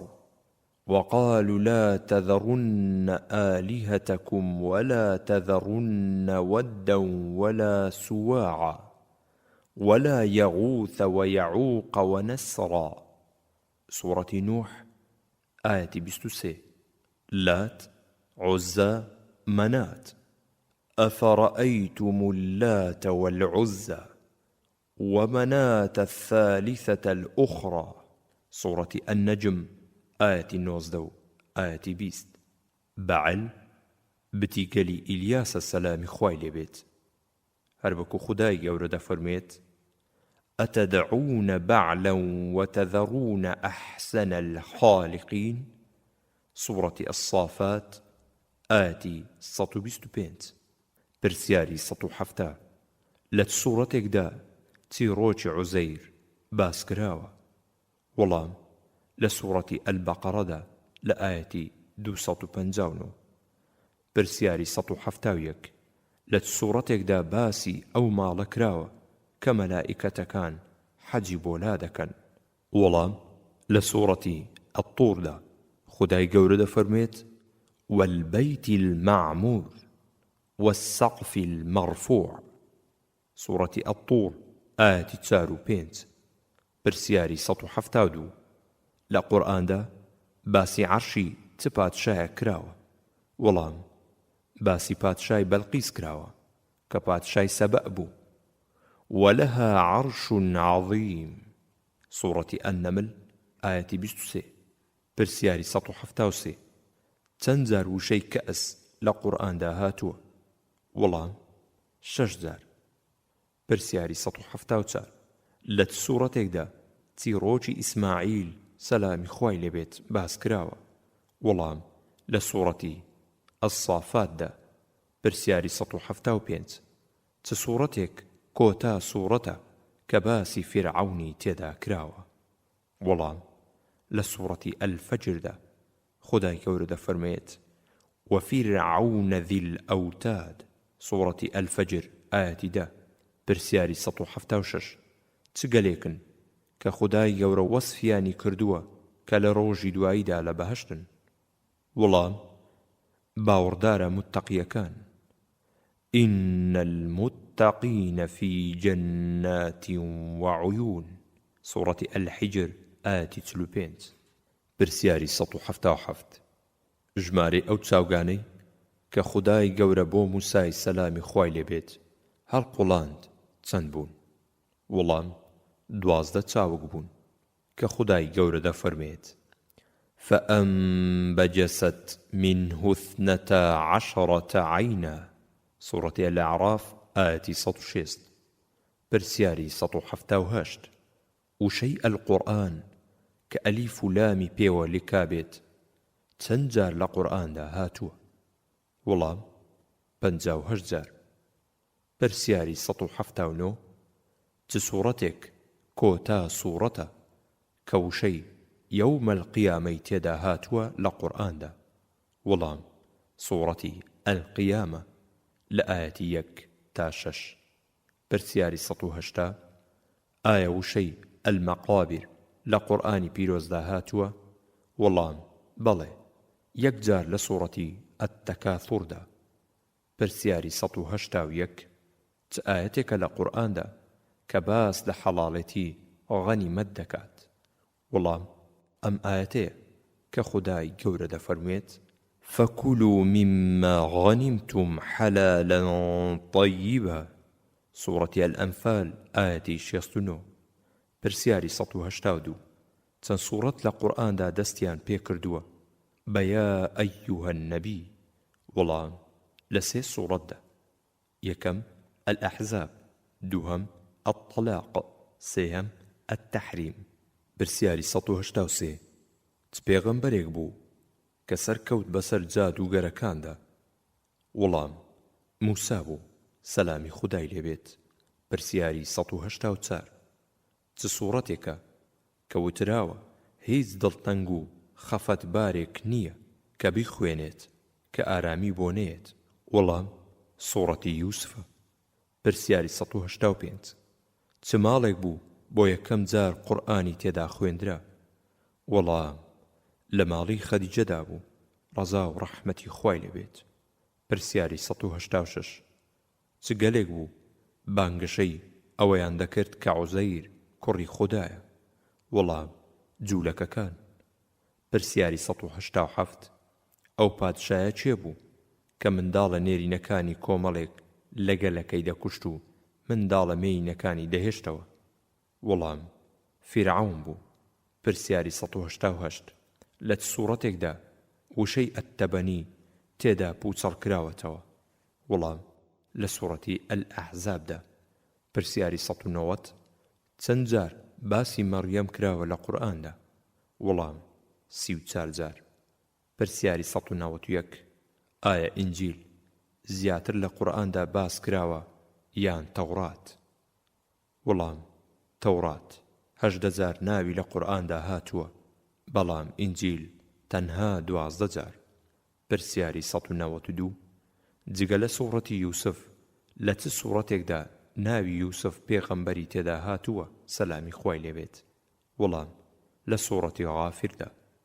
پرسیاری 193 ئایا وشەی تەفسیر لە قورئاندا هاتووە؟ وەڵام بەڵێ، 1 جار هاتووە کە خودای گەورە دەفەرمێت ولا يأتونك بمثل إلا جئناك بالحق وأحسن تفسيرا. سورة الفرقان آية 33. ئەو ناوانەی کە لە قورئاندا باس کراون لاپەڕاتل. ناوی ئەستێرەکان لە قورئاندا: 1 خۆر، والشمس وضحاها، سورة الشمس آية 1. 2 مانك، والقمر إذا تلاها، سورة الشمس آية 2. 3 الطارق، والسماء والطارق، سورة الطارق آية 1. 4 شعر، وأنه هو رب الشعرى، سورة النجم آية 39. ناوی بێباوڕەکان لە قورئاندا لاپەڕاتل: 1 قارون، إن قارون كان من قوم موسى فبغى عليهم، سورة القصص آية 76. 2 فرعون هامان، وقال فرعون يا هامان ابني لي صرحا، سورة غافر آية 36. 3 آزر، وإذ قال إبراهيم لأبيه آزر أتتخذ أصناما آلهة، سورة الأنعام آية 74. 4 جالوت، فهزموهم بإذن الله وقتل داود جالوت. سورة البقرة. بينجم أبو لهب. تبت يدا أبي لهب وتب. سورة المسد. آتيك. ششم سامري. قال فما خطبك يا سامري. سورة طه. آتنا وتبينت. ناوي هۆزەکان لە قورئاندا لاپەڕە چلوویەک. ناوي يأجوج ومأجوج. إن يأجوج ومأجوج مفسدون في الأرض. سورة الكهف. آياتنا وتسار. دوهم عاد وثمود. وعادا وثمود وقد تبين لكم من مساكنهم. سورة العنكبوت. آياتي 38. سهم مدين. وإلى مدين أخاهم شعيبا. سورة الأعراف. آياتي 85. تارم قريش. لإيلاف قريش. سورة قريش. آياتي 1. بينجم روم. غلبت الروم. سورة الروم. آياتي 2. برسياري 194. پێغەمبەری خوددا صلی الله عليه وسلم چ خواردنێکی لەسەر خۆی قەدەغە کرد، خودای گەورەش ڕەخنەی لێگرت لەسەر ئەو کارەی. وەڵام هەنجوین بوو. پرسیاری 195. چ گیاندارێکە کە لە سوورەتی ئەلقەلەمدا باس کراوە؟ وەڵام حوت. پرسیاری 196. کێ بوو کە داوای سزای دەکرد؟ وەڵام نەضری بنی حارث. پرسیاری 197. خودای گەورە لە قورئاندا فەرموویەتی کە مرۆڤەکان بێ ئارام و بەتەماحن تەنها کۆمەڵێکیان نەبێت. ئەو کۆمەڵە چێن؟ وەڵام نوێش خوێنەکان. پرسیاری 198. بۆچی خودای گەورە باسی ژمارەی پاسەوانانی دۆزەخی کردووە لە قورئاندا؟ وەڵام بۆ تاقیکردنەوەی بێ باوەڕان. پرسیاری 199. لە چ نوێژێکدا پێغەمبەری خوددا صلی الله عليه وسلم سوورەتی ئەلئینسانی تێدا دەخوێند؟ وەڵام لە ڕەکەعاتی دووەمدا لە نوێژی بەیانی ڕۆژی جومعەدا. پرسیاری 200. چێن ئەوانەی کە خزمەتی ئەهلی بەهەشت دەکەن؟ وەڵام ئەو منداڵانن کە هەتایە دەمێننەوە بە منداڵی. پرسیاری 201. چییە ئەوەی کە لەبەردەستماندایە دروست کراویش نییە؟ وەڵام قورئانی پیرۆزە. پرسیاری 202. چییە ئەو هەواڵە گەورەیەی کە خەڵکی پرسیار لە یەکتر دەکەن لەبارەیەوە؟ وەڵام ڕۆژی دواییە. پرسیاری 203. چێە دانەری کتێبی نەواسخ القورئان الکەریم؟ وەڵام ئیبن جەوزی ڕەحمەتی خوای لێبێت. پرسیاری 204. کەسی قورئان خوێن و بەتوانە لە قورئاندا لەگەڵ چێیە لە ڕۆژی دواییدا؟ وەڵام لەگەڵ مەلائیکەتە بەڕێزەکاندایە سەلامی خوایان لێبێت. پرسیاری 205. چ سوورەتێکە کە ناو نراوە بە سوورەتی سەبەح؟ وەڵام سوورەتی ئەلئەعلا. پرسیاری 206. لە چ نوێژێکدا پێغەمبەری خوددا صلی الله عليه وسلم سوورەتی ئەلغاشیەی تێدا دەخوێن؟ وەڵام لە ڕۆژی هەینیدا لە هەردوو جەژنەکەدا. وەڵام لە ڕۆژی هەینی و هەردوو جەژنەکاندا. پرسیاری 207. لە سوورەتی ئەلغاشیەدا باسی دارێک لە دارەکانی دۆزەخ کراوە. چ دارێکە کە داری دۆزەخیەکانە؟ وەڵام داری حوشترخۆر الضەریع. پرسیاری 208. چ گیاندارێکە کە باس کراوە لە سوورەتی ئەلغاشیەدا؟ وەڵام وشتر. پرسیاری 209. ناوی چییە ئەو کێوەی کە لە سوورەتی ئەتتیندا باس کراوە؟ وەڵام ناوی سەینایە، ئەو کێوەی کە موسا قسەی دەکرد لەگەڵ خودای گەورە. پرسیاری 210. سوورەتی ئەلعەلەق. ناوێکی تری هەیە، چییە؟ وەڵام سوورەتی ئیقڕە. پرسیاری 211 لەسەر چێ سوورەتی التەکاثور دابەزی؟ وەڵام هۆزی بەنی حارث و بەنی حارثە. پرسیاری 212 ناوێک لە ناوەکانی ئاگری دۆزەخ لە سوورەتی ئەلهومەزەدا هاتووە، چ ناوێکە؟ وەڵام الحوطەمە. پرسیاری 213 پێغەمبەری خودا صلی الله عليه وسلم چ کاتێک سوورەتی ئەلکافرونی دەخوێن جگە لە نوێژدا؟ وەڵام لە پێش خەوتن. پرسیاری 214 چ سوورەتێکە کە پێغەمبەری خودا صلی الله عليه وسلم بە یەکێک لە هاوڵانی فەرموو خۆشەویستی تۆ بۆ ئەو سوورەتە دەتخاتە بەهەشتەوە؟ وەڵام سوورەتی ئەلئیخلاس. پرسیاری 215 سێ سوورەت هەیە کە نە لە تەورات و نە لە ئینجیلدا هاوشێوەی ئەو سێ سوورەتە دانەبەزیوە، چییە؟ وەڵام سوورەتی ئەلئیخلاس و ئەلمەعوذەتەین. پرسیاری 216 باشترین سوورەت چین کە خەڵکی بیان خوێنێت؟ وەڵام سوورەتی ئەلفەلەق و سوورەتی ئەنناس. پرسیاری 217 لە سەرەتای چەند سوورەت بەوەی لەستی پێکردووە؟ وەڵام 2 سوورەت ئەلموطەفیفین و ئەلهومەزە. پرسیاری 218 چەند جار باسی پێغەمبەر هاڕون سەلامی خوای لێبێت کراوە لە قورئاندا؟ وەڵام 20 جار. پرسیاری 219 چ سوورەتێکە کە 3 جار وشەی ئەلفەلەکی تێدا هاتووە؟ وەڵام لە سوورەتی ئەلموئمنوندا لە ئایەتی 22 27 28. پرسیاری 220 لە چ سوورەتێکدا چیرۆکی ذوڵقەرنەین باس کراوە؟ وەڵام لە سوورەتی ئەلکەهفدا. پرسیاری 221 جگە لە سوورەتی ئالی عیمران لە چ سوورەتێکی تردا باسی عیمران کراوە؟ وەڵام تەنها لە سوورەتی التەحریمدا ومريم ابنة عمران التي أحصنت فرجها. سورة التحريم آية 12. پرسیاری 222 زیاتر باسی جوولەکەکان کراوە لە قورئاندا یان گاور؟ وەڵام گاورەکان 14 جار باس کراون، بەڵام جوولەکەکان 8 جار.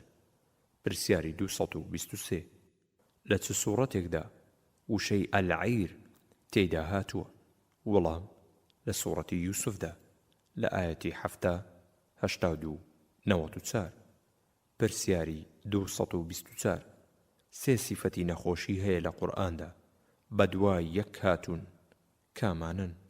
وەڵام لە سوورەتی ئەلبەقەڕەدا صم بكم عمي فهم لا يرجعون. سوورەتی ئەلبەقەڕە ئایەتی 18. هەروەها لە سوورەتی ئەلئیسراء ونحشرهم يوم القيامة على وجوههم عميا وبكما وصما. سورة الإسراء آية 97. پرسیاری 225 چەند جار ناوی فرعون لە قورئاندا هاتووە؟ وەڵام 74 جار. پرسیاری 226 لە سوورەتێکدا باسی نیوەڕۆ کراوە؟ وەڵام لە سوورەتی ئەننور وحين تضعون ثيابكم من الظهيرة. سورة النور آية 58. پرسیاری 227 چەند جار وشەی کەعبە لە قورئاندا هاتووە؟ وەڵام 2 جار لە سوورەتی ئەلمائیدەدا لە ئایەتی 95 و 97.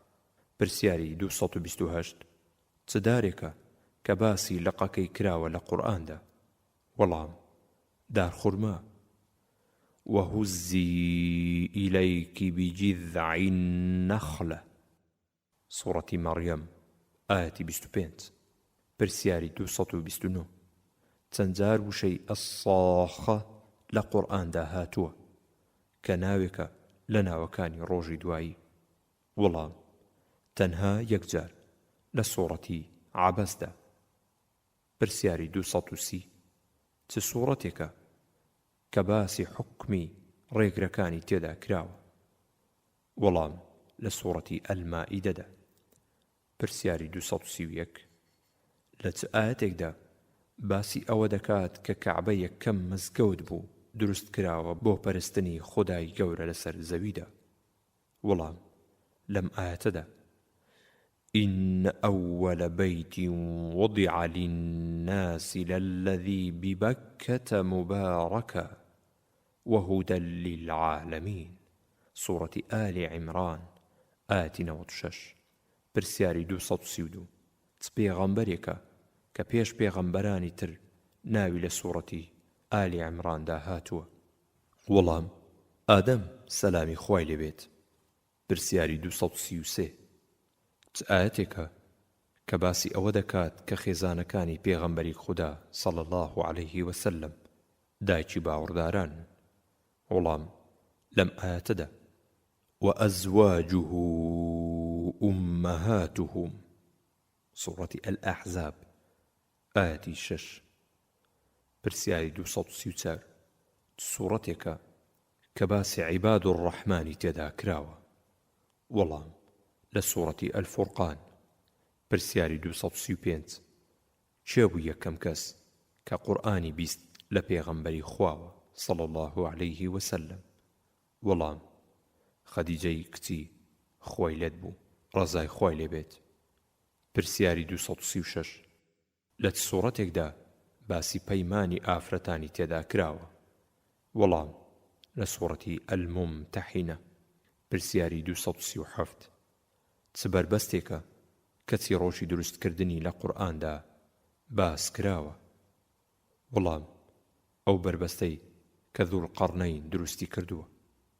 پرسیاری 238 گەلی عاد چەند جار لە قورئاندا باس کراوە؟ وەڵام 34 جار. پرسیاری 239 چەند ڕەنگ لە قورئاندا باس کراوە؟ وەڵام 6 ڕەنگ: سپی، ڕەش، زەرد، سوور، سەوز، شین. پرسیاری 240 چەند جار ناوی مەککە لە قورئاندا هاتووە؟ وەڵام 1 جار. وهو الذي كف أيديهم عنكم وأيديكم عنهم ببطن مكة سورة الفتح آية 24. پرسیاری 241 چەند زۆر خشل و گەوهەر لە قورئاندا هاتوون؟ وەڵام ئاڵتون، زیو، مرواری، یاقوت، مەرجان، لؤلؤ. پرسیاری 242 لە چ سوورەتێکدا باسی منداڵ کراوە؟ وەڵام لە سوورەتی ئەننوڕدا وإذا بلغ الأطفال منكم الحلم فليستأذنوا سورة النور آية 59. پرسیاری 243 لە یەک ئاەتێکدا دوو کار باس کراوە لەگەڵ پێچەوانەکەیشیدا، ئەو دوو کارە چ جۆرە کارێکە؟ وەڵام خودای گەورە دەفەرمێت وأنه هو أضحك وأبكى وأنه هو أمات وأحيا سورة النجم آية 33. پرسیاری 244 چ سوورەتێکە کە ناوەکەی مانای جیابوونەوەی ژن و مێرد لە یەکترە؟ وەڵام سوورەتی الطەلاق. پرسیاری 245 چ تاکە سوورەتێکە کە بە ناو ئافرەتێک ناونراوە سەجدەی تیلاوەشی تێدایە؟ وەڵام سوورەتی مەڕیەم. پرسیاری 246 چ سوورەتێکە کە کۆتا سوورەتە لە قورئاندا کە سەرەتاکەی بە پیتە پچڕاوەکان دەست پێ دەکات؟ وەڵام سوورەتی ئەلقەلەم. پرسیاری 247 چ سوورەتێکە کە ناو نراوە بە شارێکەوە کە لە باشووری دوورگەی عەرەبیدایە؟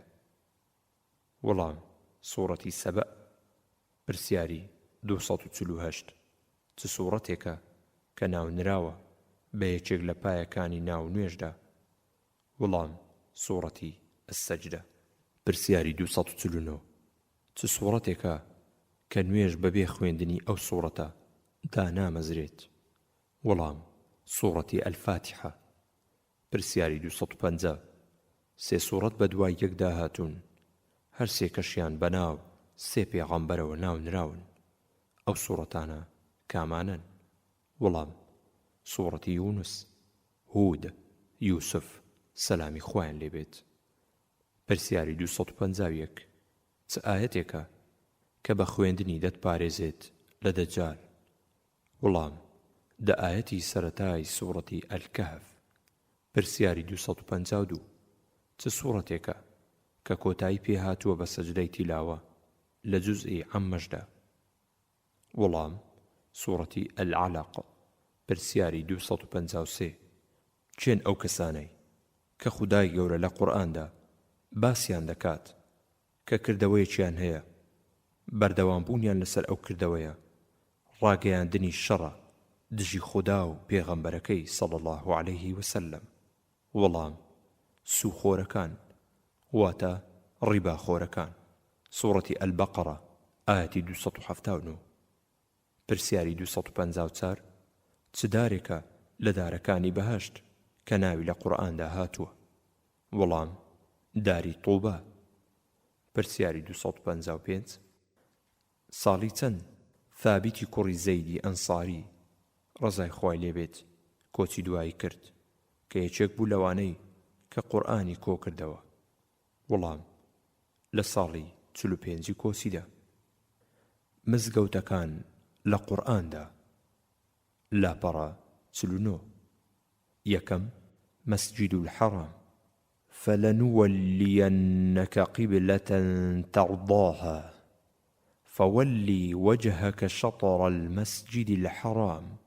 سورة البقرة آية 134. دوهم مسجد الأقصى سبحان الذي أسرى بعبده ليلا من المسجد الحرام إلى المسجد الأقصى. سورة الإسراء آية 1. هەستەکان لە قورئاندا لاپەڕە 49. بینین فارجع البصر هل ترى من فطور. سورة الملك آية 3. بیستن إن في ذلك لذكرى لمن كان له قلب أو ألقى السمع وهو شهيد. سورة قاف آية 37.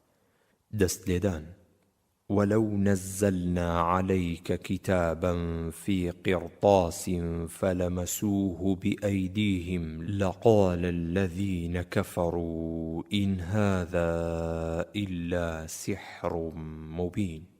سورة الأنعام آية 7.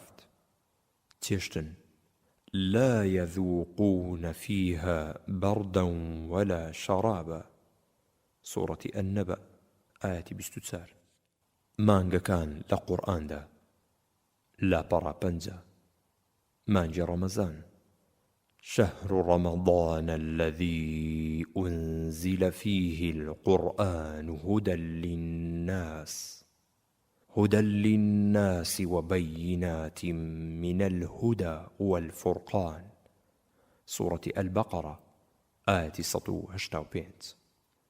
مانگە حرامەکان فإذا انسلخ الأشهر الحرم فاقتلوا المشركين حيث وجدتموهم. سورة التوبة آية 5. مانگە حرامەکانیش بریتین لە محرم، رجب، ذو القعدة، ذو الحجة. ڕەنگەکان لە قورئاندا ڕەنگی سپی وكلوا واشربوا حتى يتبين لكم الخيط الأبيض من الخيط الأسود من الفجر. سورة البقرة آية 187. ڕەنگی سوور ومن الجبال جدد بيض وحمر مختلف ألوانها. سورة فاطر آية 27. ڕەنگی ڕەش فأما الذين اسودت وجوههم أكفرتم بعد إيمانكم. سورة آل عمران آية 106.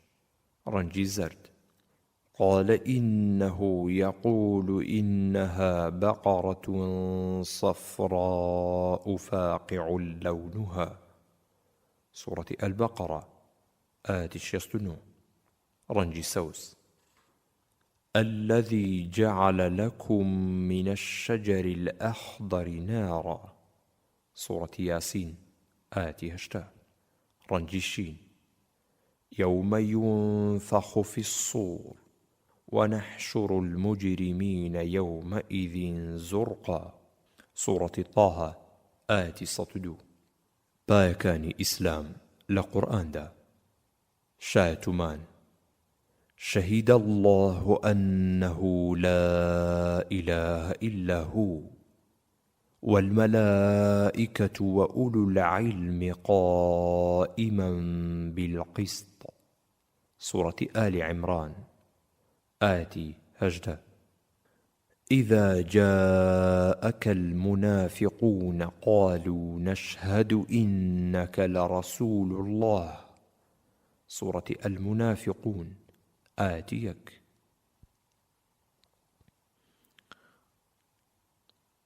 نويش. إن الصلاة كانت على المؤمنين كتابا موقوتا. سورة النساء آية 106. زكاة. وأوصاني بالصلاة والزكاة ما دمت حيا. سورة مريم آية 20. رجو. يا أيها الذين آمنوا كتب عليكم الصيام. سورة البقرة آية 168. حج. ولله على الناس حج البيت من استطاع إليه سبيلا. سورة آل عمران آية 97. برسياري 256.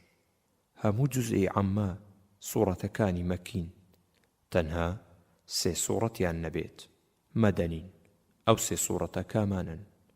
ولام سورة البينة دوم سورة الزلزلة سهم سورة النصر. برسياري 257. پێشەوە تەبەڕی پێشەوای مفەسسیرین لە ساڵی چەند لەدایک بووە لە ساڵی چەندیش کۆچی دوایی کردووە. وەڵام لە ساڵی 224 هیجریدا لەدایک بووە و لە ساڵی 310 هیجریدا کۆچی دوایی کردووە ڕەحمەتی خوای لێبێت. پرسیاری 258. چەند جۆر نەسخ هەیە لە قورئاندا؟ وەڵام 3 جۆر نەسخ لە خوێندنەوە و لە حوکمدا، هەروەها نەسخ بەس لە خوێندنەوەدا، نەسخ بەس لە حوکمدا. پرسیاری 259. لە سوورەتی ئەلبەقەرەوە هەتا سوورەتی ئەتتەوبە هەموو سوورەتەکانی مەدەنین، تەنها 2 سوورەتیان نەبێت. ئەو 2 سوورەتە کامن؟ وەڵام سوورەتی ئەلئەنعام و سوورەتی ئەلئەعراف. پرسیاری 260. واتای تەبەت چییە؟ وەڵام واتا لە ناوچوو خەسارەتمەند بوو. پرسیاری 261. خودای گەورە دەفەرمێت ئەفەمەن کانە مؤمنە کەمەن کانە فاسقا. سوورەتی ئەسسەجدە ئایەتی 18. چێ باوەڕدارە و چێش فاسقە؟ وەڵام باوەڕدارەکە ئیمامی عەلیە و ڕەزای خوای لێبێت، فاسقەکەش وەلیدی کوڕی عوقبەیە. پرسیاری 262. واتای ئاغتەش چییە؟ وەڵام واتا تاریکی کرد. پرسیاری 263. چێ نووسەری ئەنوار التەنزیل و ئەسرار التەئویل؟ وەڵام ئیمامی ئەلبەیضاوی. پرسیاری 264. لە چ ئایەتێکدا وشەی ئەلفەقر هاتووە؟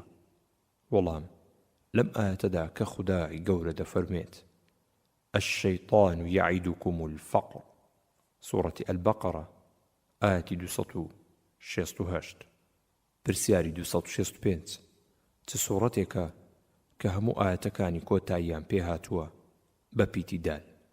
وەڵام سوورەتی ئەل-ئیخلاسە. پرسیاری 266 چ ئاەتێکە کە باسی دڕچی تێدا هاتووە؟ وەڵام لەم ئاەتەدا وتودون أن غير ذات الشوكة تكون لكم. سورة الأنفال آية 7. پرسیاری 267 چەند سەجدە لە جوزئی عەممەدا هاتووە؟ وەڵام 2 سەجدە لە سوورەتی ئەل-ئینساندا و لە سوورەتی ئەل-عەلەقدا. پرسیاری 268 ئایەت الکورسی لە چەند وشە پێک هاتووە؟ وەڵام لە 50 وشە. پرسیاری 269 چ ئاەتێکە کە پێی دەوترێت ئاەتی شمشێر؟ وەڵام ئەم ئاەتەیە: يا أيها النبي جاهد الكفار والمنافقين واغلظ عليهم ومأواهم جهنم وبئس المصير.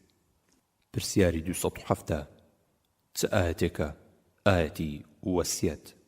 وەڵام ئەم ئاەتەیە کە خودای گەورە دەفەرموێت: كتب عليكم إذا حضر أحدكم الموت إن ترك خير الوصية الوالدين والأقربين بالمعروف حقا على المتقين. سورة البقرة آية 108. پرسیاری 271 لە سوورەتێکدا ناوی یەکێک لە هاوڵانی پێغەمبەری خوددا صلی الله عليه وسلم تایە؟ وەڵام لە سوورەتی ئەل-ئەحزاب.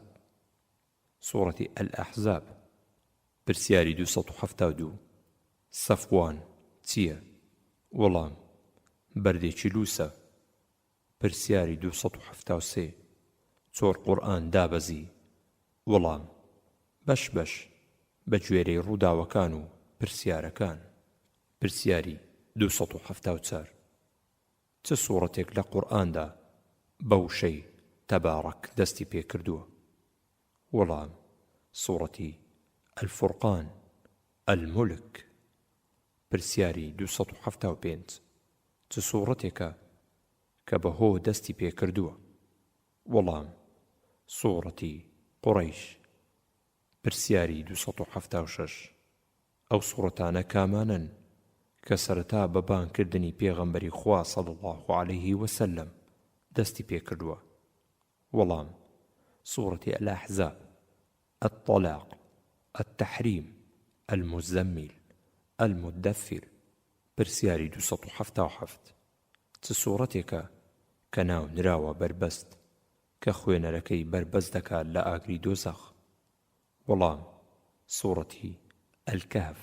پرسیاری 278 ئایا سوورەتی ئەل-ئیسراء جگە لەم ناوە ناوی تری هەیە؟ وەڵام بەڵێ، بەنو ئیسرائیل یەکێکی ترە لە ناوەکانی. پرسیاری 279 چ ئاەتێک قورسترین ئاەتە لەسەر ئەهلی ئاگر؟ وەڵام ئەم ئاەتە: فذوقوا فلن نزيدكم إلا عذابا. سوورەتی ئەننەبە ئاەتی 30.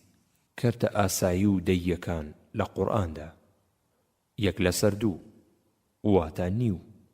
ولكم نصف ما ترك أزواجكم إن لم يكن لهن. سورة النساء آية 12. يك لسر واتە چارەك. ولهن الربع مما تركتم إن لم يكن لكم ولد. سورة النساء آية 12. يك لسر هشت. فإن كان لكم ولد فلهن الثمن. سورة النساء آية 12. يك لسر سي. فإن كانوا أكثر من ذلك فهم شركاء في الثلث.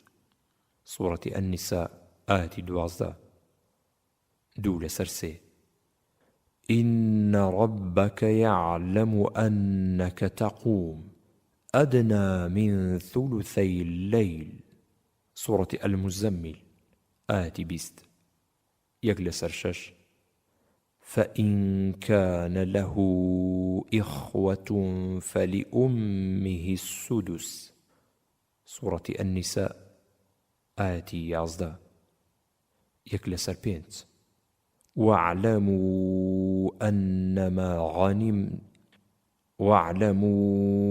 أنما غنمتم من شيء فأن لله خمسه وللرسول ولذي القربى واليتامى والمساكين وابن السبيل سورة الأنفال آية 30 ڕۆژەکانی هەفتە لە قورئاندا هەینی يا أيها الذين آمنوا إذا نودي للصلاة من يوم الجمعة فاسعوا إلى ذكر الله وذروا البيع ذلكم خير لكم إن كنتم تعلمون سورة الجمعة آية 9 الشمة ولقد علمتم الذين اعتدوا منكم في السبت سورة البقرة آية 65 ئاراستەکان لە قورئاندا ڕاست و چەپ ونقلبهم ذات اليمين وذات الشمال سورة الكهف آية 18 ڕۆژ هەڵات و ڕۆژ ئاوا ولله المشرق والمغرب فأينما تولوا فثم وجه الله سورة البقرة آية 115 درێژی و پانی لە قورئاندا درێژی ولا تمش في الأرض مرحا إنك لن تخرق الأرض ولن تبلغ الجبال طولا سورة الإسراء آية 37 پانی وسارعوا إلى مغفرة من ربكم وجنة عرضها السماوات والأرض أعدت للمتقين سورة آل عمران آية 133 كردار ژمێر یاریەکان لە قورئاندا کۆ قل الله يحييكم ثم يميتكم ثم يجمعكم إلى يوم القيامة سورة الجاثية آية 26 دابش ونبئهم أن الماء قسمة بينهم كل شرب محتضر سورة القمر آية 28 شاخەکان لە قورئاندا سەفا و مەڕوە إن الصفا والمروة من شعائر الله سورة البقرة آية 158 عرفات فإذا أفضتم من عرفات فاذكروا الله عند المشعر الحرام سورة البقرة آية 198 الطور پێغەمبەرێک کۆتا پێغەمبەرە لە قورئاندا ناوی هاتووە وەڵام پێغەمبەر موسا سەلامی خوای لێبێت لە سوورەتی الأعلادا پرسیاری 281 سوورەتی ئالی عیمران لە سەرەتاکەیەوە تا ئاەتی 83 لەسەر کێ دابەزی وەڵام لەسەر وەفدی بەنی نەجران لە ساڵی 9 هیجریدا پرسیاری 282 ئەو سوورەتانە کامن کە پێیان دەوترێت المسبحات وەڵام ئەو سوورەتانن کە بە تەسبیح دەستیان پێ کردووە پرسیاری 283 چ سوورەتێک لەسەر مامی پێغەمبەری خودا صلی الله عليه وسلم دابەزی کە بە موشریکی مرد وەڵام سوورەتی ئەلمەسەد بوو لەسەر ئەبوو لەهەب پرسیاری 284 چ سوورەتێک سێبەر دەکات بۆ ئەو باوەڕدارە کە دەیخوێنێت وەڵام سوورەتی البەقەڕە و ئالی عیمران پرسیاری 285 سوورەتی طاها ناوێکی تریشی هەیە چییە؟ وەڵام ناوی سوورەتی ئەلکەلیمە. پرسیاری 286 چ ئاەتێکە کە 300,000 فریشتە لەگەڵیدا هاتنە خوارەوە؟ وەڵام ئاەتی الکورسی. پرسیاری 287 ئەو سوورەتانە کامانن کە سەرەتا بە ئەلحەمدولله دەستیان پێکردووە؟ وەڵام سوورەتی ئەلئەنعام، ئەلکەهف، سەبە، فاتیر. پرسیاری 288 چ ئاەتێک قورسترین ئاەت بوو لەسەر پێغەمبەری خوددا صلی الله عليه وسلم؟ وەڵام ئاەتی وتخفي في نفسك ما الله مبديه، سوورەتی ئەلئەحزاب، ئاەتی 37. پرسیاری 289 چ سوورەتێکە کە ناو نراوە بە سەئل، ئەلواقع؟ وەڵام سوورەتی ئەسەف. پرسیاری 290 چەند سوورەت بە ناوێک لە ناوە جوانەکانی خودای گەورە کۆتایی پێهاتووە؟ وەڵام سوورەتی ئەتەوبە و ئەلواقعە، ناوەکەشی ئەلعەظیمە. پرسیاری 291 ئەبوو بەکری سەدیق ڕەزای خوای لێبێت بەچی فەرموو تۆ کەسێکی ژیریت و نووسەری وەحی بوویتە قورئان کۆبکەوە؟ وەڵام بە زەیدی کوڕی سابیت ڕەزای خوای لێبێت. پرسیاری 292 دوو سوورەت کۆتاییان پێهاتووە بە دوو ناو لە ناوەکانی خودای گەورە، ئەو سوورەتانە کامان؟ وەڵام سوورەتی ئەجافیە والحەشر، ناوەکەیش وهو العەزیز الحەکیم. کانزاکان لە قورئاندا ئاسن وأنزلنا الحديد فيه بأس شديد ومنافع للناس، سورة الحديد، آية 25. آلتون يحلون فيها من أساور من ذهب، سورة الكهف، آية 21. زيو ويطاف عليهم بآنية من فضة، سورة الإنسان، آية 15. مس يرسل عليكما شواظ من نار ونحاس فلا تنتصران، سورة الرحمن، آية 35. میوەکان لە قورئاندا هەنجیر والتين والزيتون، سورة التين، آية 1. هنار والزيتون والرمان مشتبها وغير متشابه، سورة الأنعام، آية 99.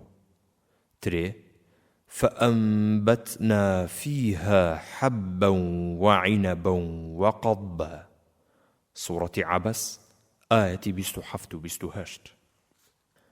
باڵندەکان لە قورئاندا قەڵەڕەش فبعث الله غرابا يبعث في الأرض ليريه كيف يواري سوءة أخيه، سورة المائدة، آية 31.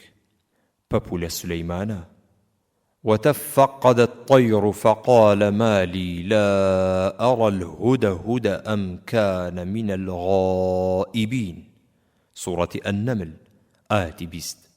شێلانە وظللنا عليكم الغمام وأنزلنا عليكم المن والسلوى، سورة البقرة، آية 57. باڵدارەکان و گیانەوەرەکان لە قورئاندا مێشولە إن الله لا يستحي أن يضرب مثلا ما بعوضة، سورة البقرة، آية 26. مێش وإن يسلبهم الذباب شيئا لا يستنقذوه منه، سورة الحج، آية 73. كلا فأرسلنا عليهم الطوفان والجراد، سورة الأعراف، آية 133. مێرولە حتى إذا أتوا على وادي النمل قالت نملة سورة النمل آتي هجدا ميشنغ وأوحى ربك إلى النحل أن اتخذي من الجبال بيوتا سورة النحل آية 68 جال زالوكا وإن أوهن البيوت لبيت العنكبوت سورة العنكبوت آية 3 أسبي فأرسلنا عليهم الطوفان والجراد والقمل والضفادع برسياري 293 قورآنی پیرۆز چییە؟ وەڵام ئەو پەرتووکەیە کە فەرمایشتی خودای پەروەردیگارە و دایگرتووە بۆ سەر پێغەمبەرەکەی خۆی صەڵی الله عەلەیه وسەلەم پاراستوویەتی لە هەموو دەستێوەردانێک. پرسیاری 294 چ ئاەتێک یەکەم ئاەت بوو کە دابەزی؟ وەڵام ئەم ئاەتەیە اقرأ باسم ربك الذي خلق سورة العلق آية 1 پرسیاری 295 بۆ یەکەم جار قورئان لەکوێ دابەزی؟ وەڵام لە ئەشکەوتی حەڕا. پرسیاری 296 باسی چەند تایبەتمەندیەکی قورئان بکە؟ وەڵام جیاکەرەوەیە. الفصل سورة الواقعة آية 7 چاکەرەوەیە. شفاء سورة الإسراء آية 82 ڕاوەستاوە. القيم سورة الكهف آية 2 ڕوون کەرەوەیە. هدى سورة اللقمان آية 3 مهربانة رحمة سورة اللقمان آية 3 پرسیاری 297 چێبوو یەکەم کەس کە قورئانی لەبەر کرد و پاراستی؟ وەڵام پێغەمبەری خوددا بوو صەڵی الله عەلەیه وسەلەم. پرسیاری 298 بە چ ڕێگایەک قورئان گەیشت بە پێغەمبەری خوددا صەڵی الله عەلەیه وسەلەم؟ وەڵام بە ڕێگەی وەحی. پرسیاری 299 باسی چەند ناوێک لە ناوەکانی قورئان بکە؟ وەڵام جیاکەرەوە.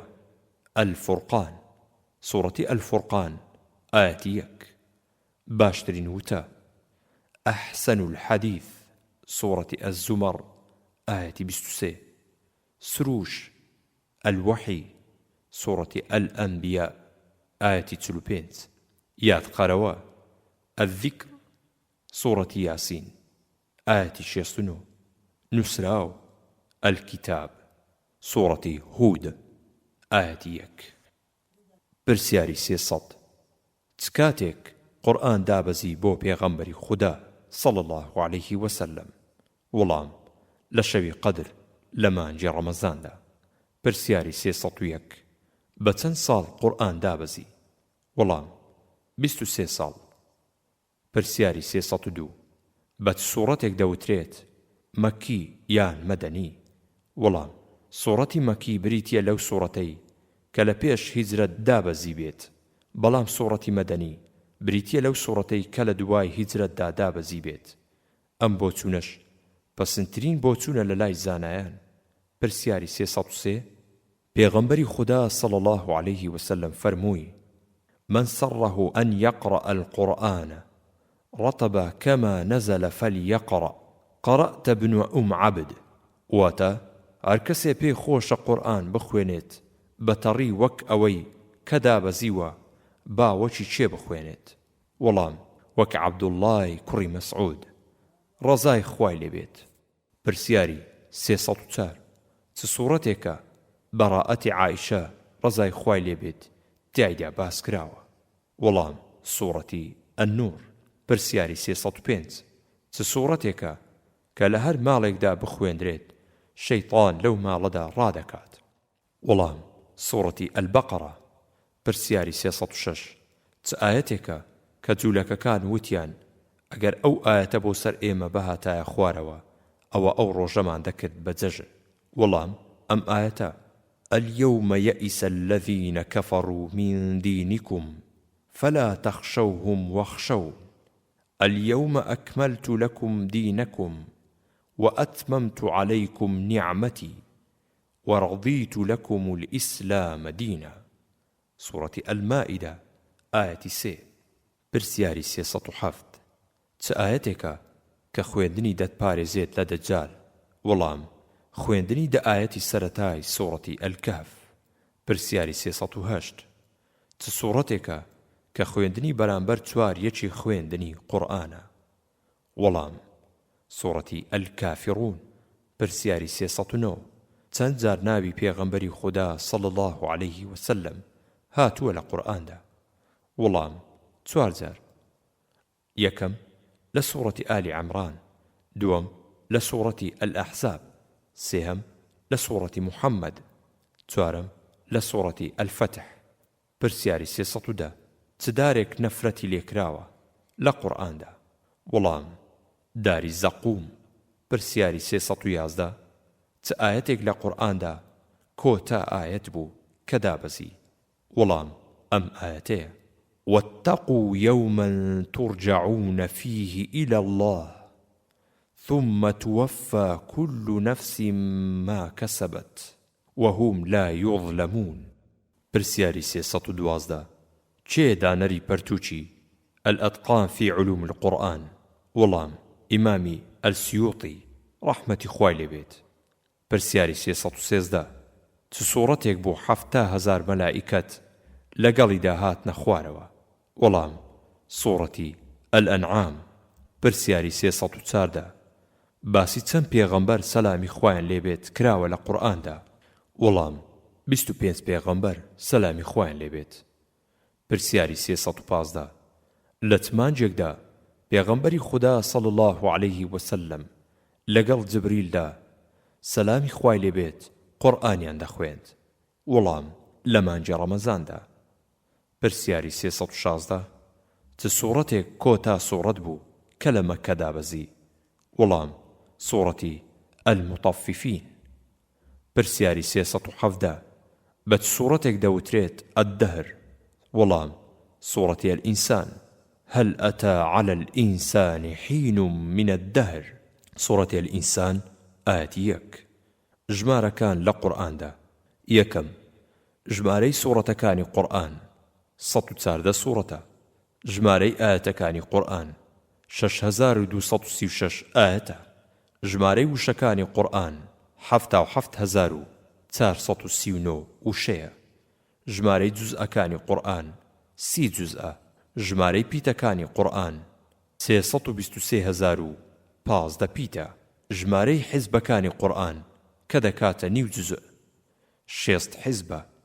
هەفتەم ژمارەی سوورەتە مەکیەکان 85 سوورەتە. هەشتەم ژمارەی سوورەتە مەدەنیەکان 29 سوورەتە. نۆیەم ژمارەی خاڵی پیتەکانی قورئان 125030 خاڵە. دەیەم ژمارەی ئەو سوورەتانەی کە بە پیتی پچڕاو دەستیان پێکردووە 29 سوورەتە. پرسیاری 318 چەند سوورەت لە قورئاندا بەناو گیاندارانەوە ناونراوە؟ وەڵام 5: البەقەرە، النەحل، النەمل، العنکەبوت، الفیل. پرسیاری 319 چێبوون ئەوانەی کە ئیمامی عوسمان ڕەزای خوای لێبێت ڕایان سپارد بۆ نووسینەوەی قورئان؟ وەڵام زەیدی کوڕی سابیت، عەبدوڵڵای کوڕی زوبەیر، سەعدی کوڕی عاس، عەبدوڕەحمانی کوڕی حارس. بوخاری جێڕاویەتەوە. پرسیاری 320 چ سوورەتێک یەکەم سوورەت بوو کە سەزدەی تیلاوەی تێدا بوو؟ وەڵام سوورەتی ئەننەجم. پرسیاری 321 چ سوورەتێکە کە ناو نراوە بەناو هۆزێک لە هۆزە عەرەبەکانەوە؟ وەڵام سوورەتی قوڕەیش. پرسیاری 322 چ سوورەتێکە کە ناو نراوە بەناو لە کەرستەکانی نووسین؟ وەڵام سوورەتی ئەلقەلەم. پرسیاری 323 چەند سوورەت ناوەکانی ڕۆژی دواییان لێنراوە؟ وەڵام 7 سوورەت: التغابن، الحاقة، الواقعة، القيامة، الغاشية، الزلزلة، القيامة. پرسیاری 324 سوورەتە مەکیەکان چەند جوزئن لە قورئانی پیرۆزدا؟ وەڵام نزیکەی 11 جوزئە. پرسیاری 325 سوورەتە مەدەنیەکان چەند جوزئن لە قورئانی پیرۆزدا؟ وەڵام نزیکەی 19 جوزئن. پرسیاری 326 چ سوورەتێکە کە کۆتایی پێ هاتووە بە کاتێک لە کاتەکانی نوێژ؟ وەڵام سوورەتی ئەلقەدر، کاتەکەیشی کاتی نوێژی بەیانیە. سەلام هی حەتتا مەطلعی الفەجر، سوورەتی ئەلقەدر ئایەتی 5. پرسیاری 327 چ سوورەتێکە کە سونەتە ڕۆژی جومعە بخوێندرێت؟ وەڵام سوورەتی ئەلکەهف. پرسیاری 328 چەند خێزان لە خێزانەکانی پێغەمبەری خودا صلی الله عليه وسلم قورئان لە ماڵیان دابەزیوە؟ وەڵام 3 خەدیجە، عایشە، سەلەمە ڕەزای خۆیان لێبێت.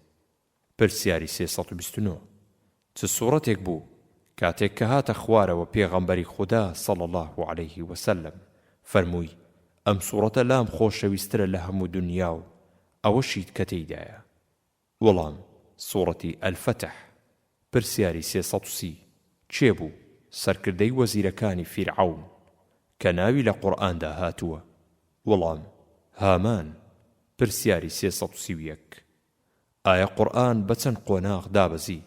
وەڵام بە 3 قۆناغ. قۆناغی یەکەم لەلایەن خودای گەورەوە بۆ لەوحی المەحفوظ، قۆناغی دووهەم لە لەوحی المەحفوظەوە بۆ ئاسمانی دنیا، قۆناغی سێهەم لە ئاسمانی دنیاوە بۆ پێغەمبەری خوددا صلی الله عليه وسلم. پرسیاری 332 چ سوورەتێکە کە خوێندنی بەرامبەر خوێندنی سێیەکی قورئانە؟ وەڵام سوورەتی ئەلئیخلاس. پرسیاری 333 بە سوورەتێک دەوترێت چرای قورئان؟ وەڵام سوورەتی فوسیلەت. پرسیاری 334 چ ئاەتێک گەورەترین ئاەتە لە قورئاندا؟ وەڵام ئاەتی ئەلکورسی، ژمارەی باسکردنی پێغەمبەران لە قورئاندا عليه الصلاة والسلام. یەکەم موسا سەلامی خوای لێبێت 136,000. دووهەم ئیبراهیم سەلامی خوای لێبێت 69,000. سێهەم نوح سەلامی خوای لێبێت 43,000. چارەم یوسف سەلامی خوای لێبێت 27,000. لوط سەلامی خوای لێبێت 27,000. شەشەم عیسا سەلامی خوای لێبێت 25,000. هەفتەم ئادەم سەلامی خوای لێبێت 25,000. هاڕون سەلامی خوای لێبێت 20,000.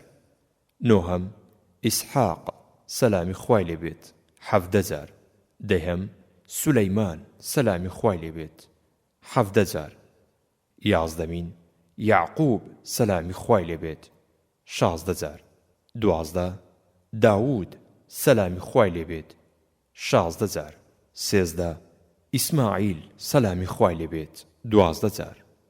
چاردە شوعەیب سەلامی خوای لێبێت 11,000. ساڵح سەلامی خوای لێبێت 9,000. هود سەلامی خوای لێبێت 4,000. زەکەریە سەلامی خوای لێبێت 7,000. یەحیا سەلامی خودای لێبێت 5,000. نۆزدەمین محەممەد صلی الله عليه وسلم 4,000. 20 ئەیوب سەلامی خوای لێبێت 4,000. 21 یونس سەلامی خوای لێبێت 4,000. 22 ئیلیەسع سەلامی خوای لێبێت 2,000. 23 ذوالکفل سەلامی خوای لێبێت 2,000. 24 ئیلیاس سەلامی خوای لێبێت 2,000. وڵاتی میسر لە قورئاندا 4,000 بەڕوونی باسی میسر کراوە لە قورئاندا لە 4 ئاەتی جیاوازدا.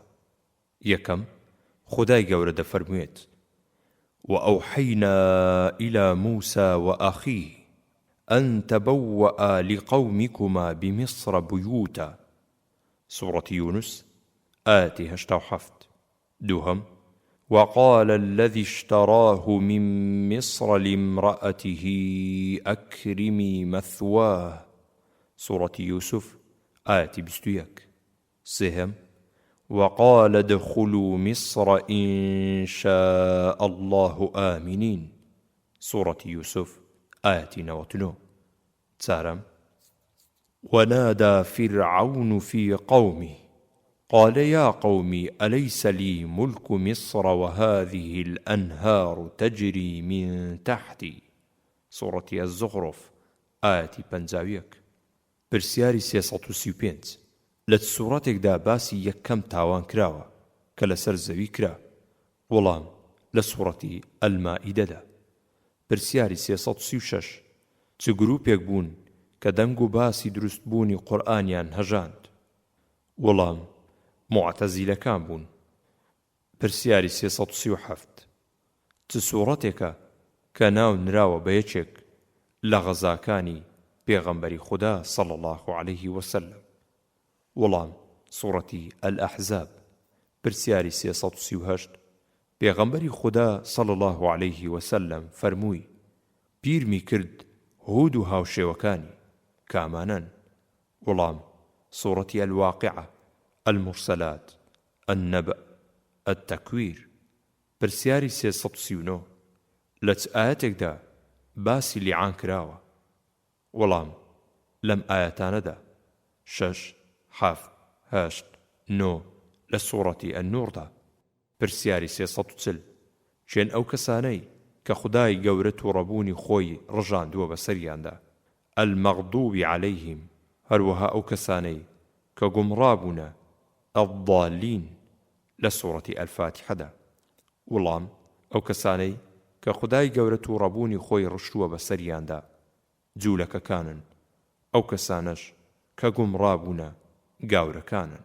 پرسیاری 341 سوورەتی ئەلفاتیحە لەکوێ دابەزی؟ وەڵام لە گەنجینەیەک لە ژێر عەرشدا. تێبینی لیعان بریتیە لە جیابوونەوەی ژن و پیاو بە جۆرێک کە لە سوورەتی نوڕدا بە درێژی باسکراوە لە ئایەتی 6 تا 9. پرسیاری 342 پێغەمبەری خوددا صلی الله عليه وسلم فەرمووی قورئان لە 4 کەس وەربگرن و فێری ببن لەو 4 کەسە. ئەو 4 کەسە چێن؟ وەڵام عەبدوڵڵای کوڕی مسعود، سالمی مەولای ئەبوو حوزەیفە، ئوبەی کوڕی کەعب، معاذی کوڕی جەبەل ڕەزای خۆیان لێبێت. پرسیاری 343 لە سوورەتێکدا خودای گەورە باسی خاوەن باخەکەی بۆمان باس کردووە، ئەصحاب الجەنە. وەڵام لە سوورەتی ئەلقەلەمدا. پرسیاری 344 چ وشەیەک درێژترین وشەیە لە قورئاندا؟ وەڵام فەئەسقەیناکموه کە پیتەکانی 11 پیتە لە سوورەتی ئەلحیجردا لە ئایەتی 22دا. پرسیاری 345 چ سوورەتێکە کە پێی دەوترێت خوددا حافیزی؟ ئەتەودیع. وەڵام سوورەتی ئەننەسر. پرسیاری 346 دەنجی سەحابەیەک لە هەموو سەحابەکانی تر ڕەزای خۆیان لێبێت خۆشتر بوو لە قورئان خوێندندا؟ وەڵام ئەبوو موسای ئەشعەری ڕەزای خوای لێبێت. پێغەمبەری خوا صلی الله عليه وسلم پێی فەرموو لەقەد ئوتیتە مزمارا من مەزامیری ئالی داوود.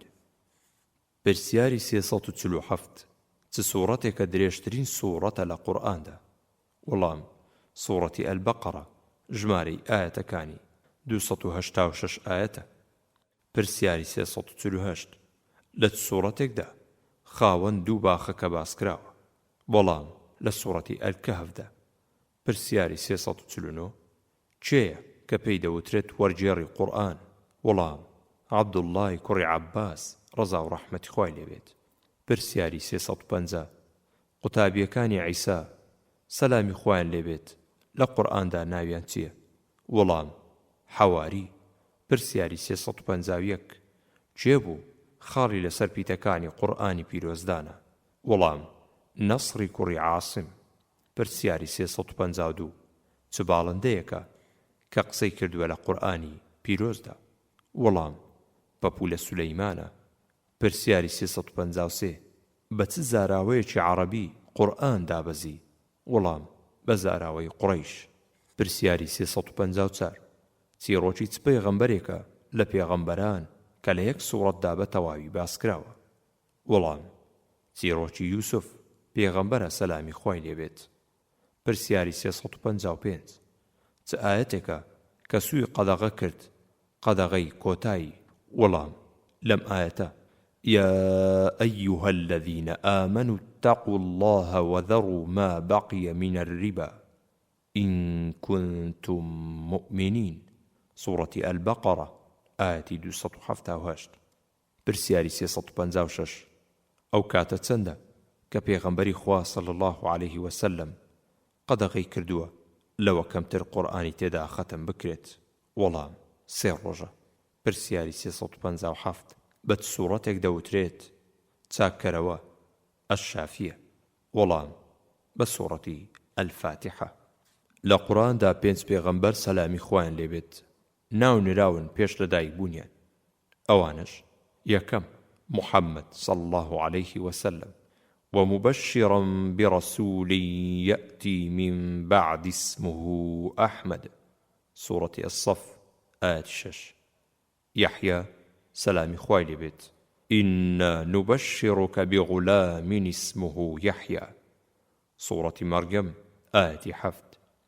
سێهەم إسحاق ويعقوب سلام خوایان لێبێت فبشرناها بإسحاق ومن وراء إسحاق يعقوب سورة هود آية 71.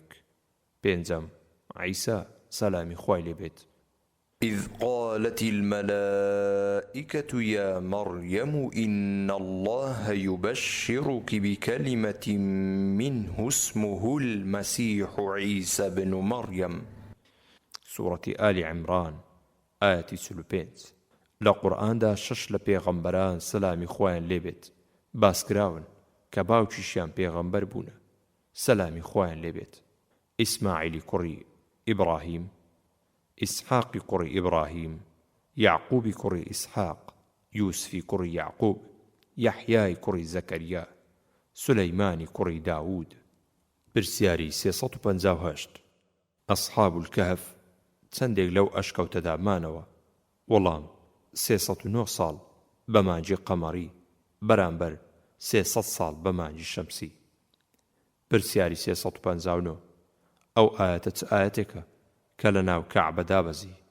وەڵام ئەم ئاەتەیە: إن الله يأمركم أن تؤدوا الأمانات إلى أهلها سورة النساء آية 58. پرسیاری 360 چێن ئەو پێغەمبەرانەی کە تەورات و ئینجیل و زەبوریان بۆ دابەزی؟ وەڵام تەورات بۆ موسا، ئینجیل بۆ عیسا، زەبور بۆ داوود سەلامی خوایان لێبێت.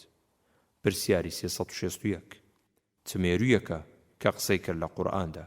وەڵام مێرولەیەکی مێینەیە لە سوورەتی ئەننەملە. پرسیاری 362 چ شارێکن ئەو دوو شارەی کە بێ باوڕان وتیان: وقالوا لولا نزل هذا القرآن على رجل من القريتين عظيم سورة الزخرف آية 31. وەڵام مەکە و طائیف.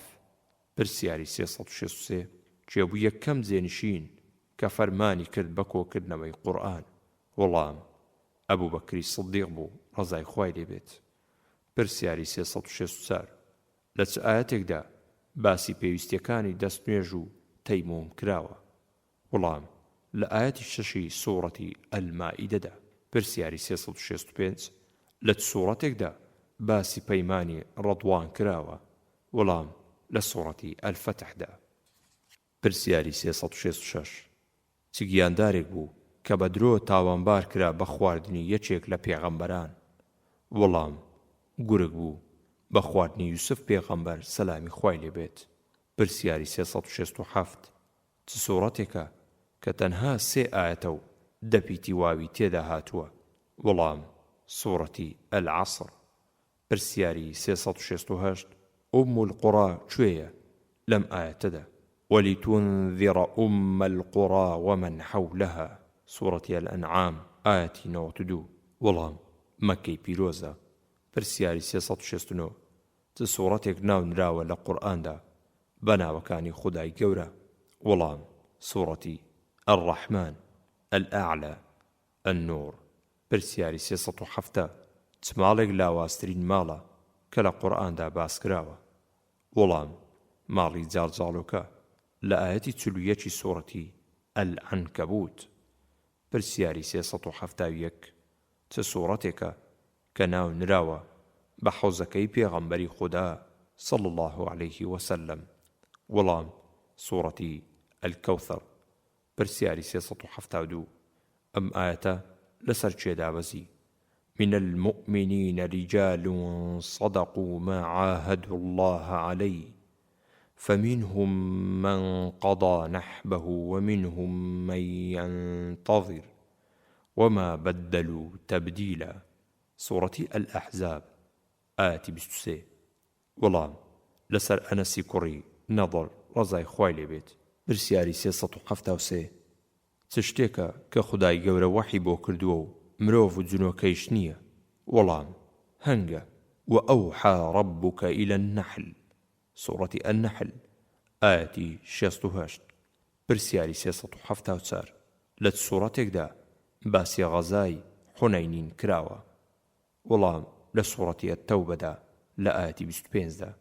پرسیاری 375 ئەو ئاەتە کامەیە کە لە قورئاندا کە 23 پیتی کافی تێدایە؟ وەڵام ئەم ئاەتەیە: يا أيها الذين آمنوا إذا تداينتم بدين.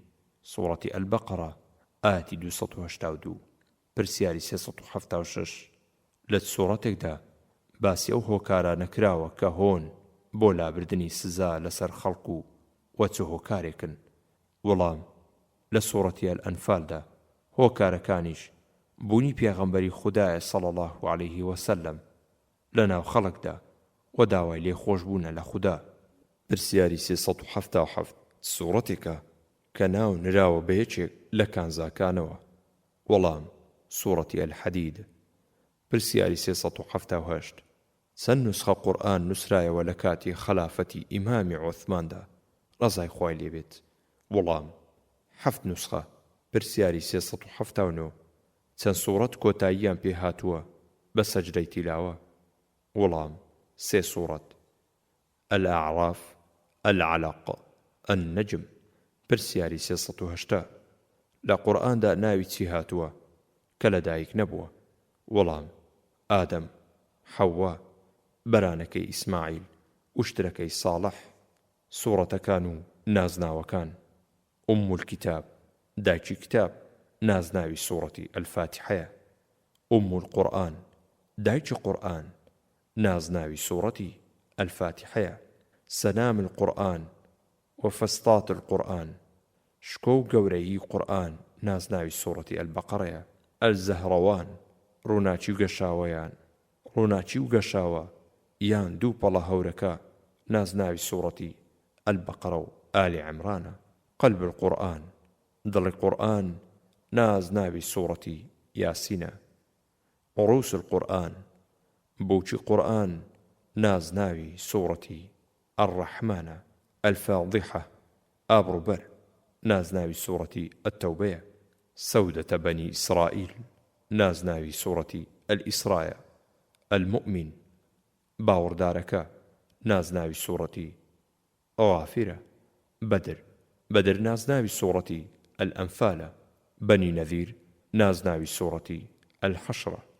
القتال، کوشتار، نازناوی سوورەتی محەممەدە صلی الله عليه وسلم. الآداب، ڕەوشتەکان، نازناوی سوورەتی الحجراتە. الستر والعفاف، داپۆشەر و داوێن پاچی، نازناوی سوورەتی النوڕە. مەلائیکەتەکان لە قورئاندا: یەکەم جوبرائیل لە سوورەتی البەقەرەدا، میکائیل لە سوورەتی البەقەرەدا، هاڕوت لە سوورەتی البەقەرەدا، ماڕوت لە سوورەتی البەقەرەدا، مالیک لە سوورەتی الزوخرفدا.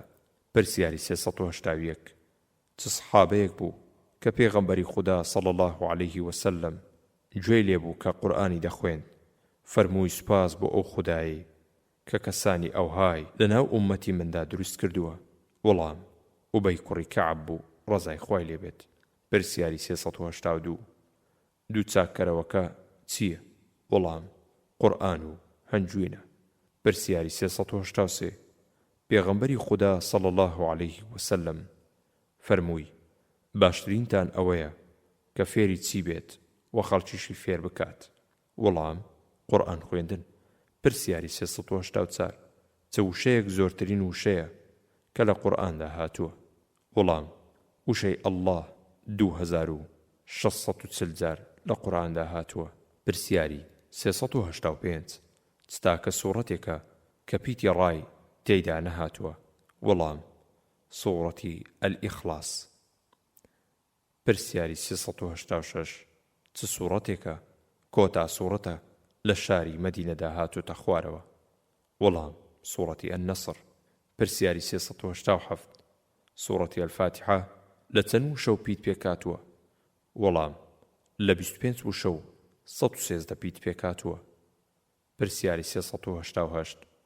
ئەو تاکە ئاەتە کامەیە کە لە وشەیەک دروست بووە وەڵام ئەم ئاەتەیە مدهامەتان سوورەتی ئەڕەحمان ئاەتی 64 پرسیاری 389 چ سوورەتێکە کە پیتی میمی تێدا نەهاتووە وەڵام سوورەتی ئەلکەوثەر پرسیاری 390 ئەم ئاەتە لەسەر کوێدا بەزی ولا تكرهوا فتياتكم على البغاء إن أردنا تحصنا سورة النور آية 33 وەڵام لەسەر عەبدوڵڵای کوڕی ئوبەی کوڕی سەلول سەرکردەی دووڕوەکان پرسیاری 391 ئەو تاکە سوورەتە کامەیە کە بە ناو ڕۆکێکەوە ناونراوە وەڵام سوورەتی ئەتین پرسیاری 392 ئەو سوورەتە کامەیە کە بە ناوی یەکێک لە ئەستێرەکانەوە ناونراوە وەڵام سوورەتی ئەلقەمەر پرسیاری 393 ئەو سوورەتە کامەیە کە ناونراوە بە ناوی یەکێک لە پایەکانی ئیسلام وەڵام سوورەتی ئەلحەج پرسیاری 394 چ سوورەتێکە گەورەترین سوورەتە لە دوای سوورەتی ئەلبەقەڕەدا لە ڕووی زۆری ژمارەی ئاەتەکانیەوە وەڵام سوورەتی ئەششوعەڕا ژمارەی ئاەتەکانی 227 ئاەتە پرسیاری 395 باسی فەرموودەیەک بکە کە بەڵگە بێت لەسەر ڕێز و پاداشی قورئان خوێندن وەڵام پێغەمبەری خوددا صلی الله عليه وسلم دەفەرموێت اقرأوا القرآن فإنه يأتي يوم القيامة شفيعا لأصحابه واتە قورئان بخوێنن چونکە بێگومان لە ڕۆژی دواییدا قورئان تکا دەکات بۆ هاوڵەکەی پرسیاری 396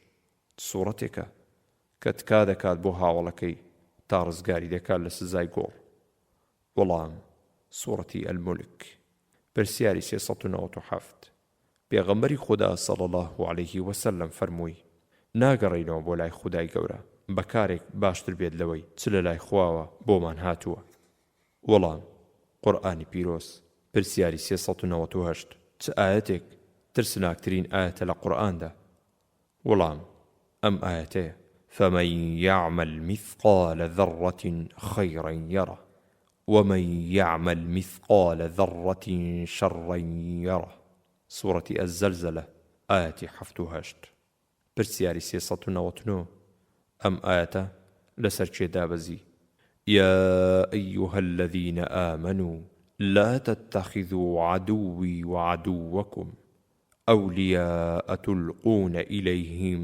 بالمودة سورة الممتحنة آية 1 وەڵام حاتەبی کوڕی ئەبوو تەلعە ڕەزای خوای لێبێت پرسیاری 400 پێغەمبەری خوددا صلی الله عليه وسلم لە نوێژی ویتردا چ سوورەتێکی دەخوێند وەڵام سوورەتی الأعلى والكافرون والإخلاص پرسیاری 401 بێباوەڕەکان داوایان کرد لە پێغەمبەری خوددا صلی الله عليه وسلم کە وەسفی خوای گەورەیان بۆ بکات خودای گەورەش چ سوورەتێکی دابەزان وەڵام سوورەتی ئەلئیخلاس پرسیاری 402 چ خواردنێک بوو کە خودای گەورە بۆ بەنی ئیسرائیلی دابەزاند وەڵام گەزە و شێلاقە پرسیاری 403 چ سەحابەیەک بوو کە پێغەمبەری خوددا صلی الله عليه وسلم فەرمانی پێکرد کە قورئانی بۆ بخوێنێ.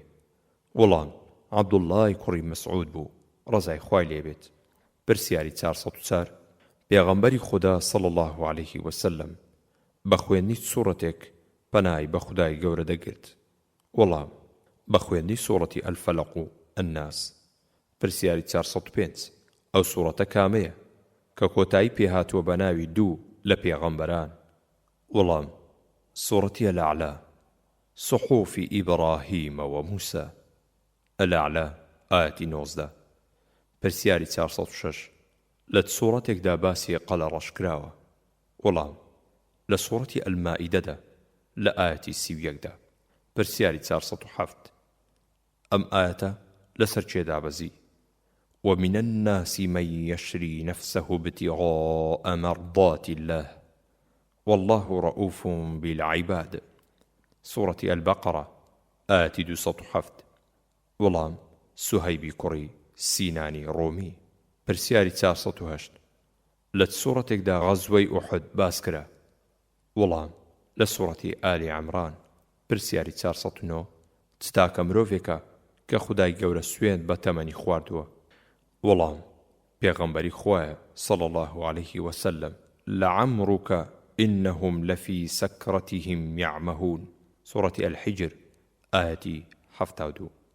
پرسیاری 410 ئەم ئایەتە لەسەر چێ دابەزی؟ إن تتوبا إلى الله فقد صغت قلوبكما. سورة التحريم آية 4. وەڵام عومەر و عایشەی کچی ئەبوو بەکر ڕەزای خوای لێبێت. پرسیاری 411 ئەم ئایەتە لەسەر چێ دابەزی؟ قد سمع الله قول التي تجادلك في زوجها وتشتكي إلى الله. سورة المجادلة آية 1.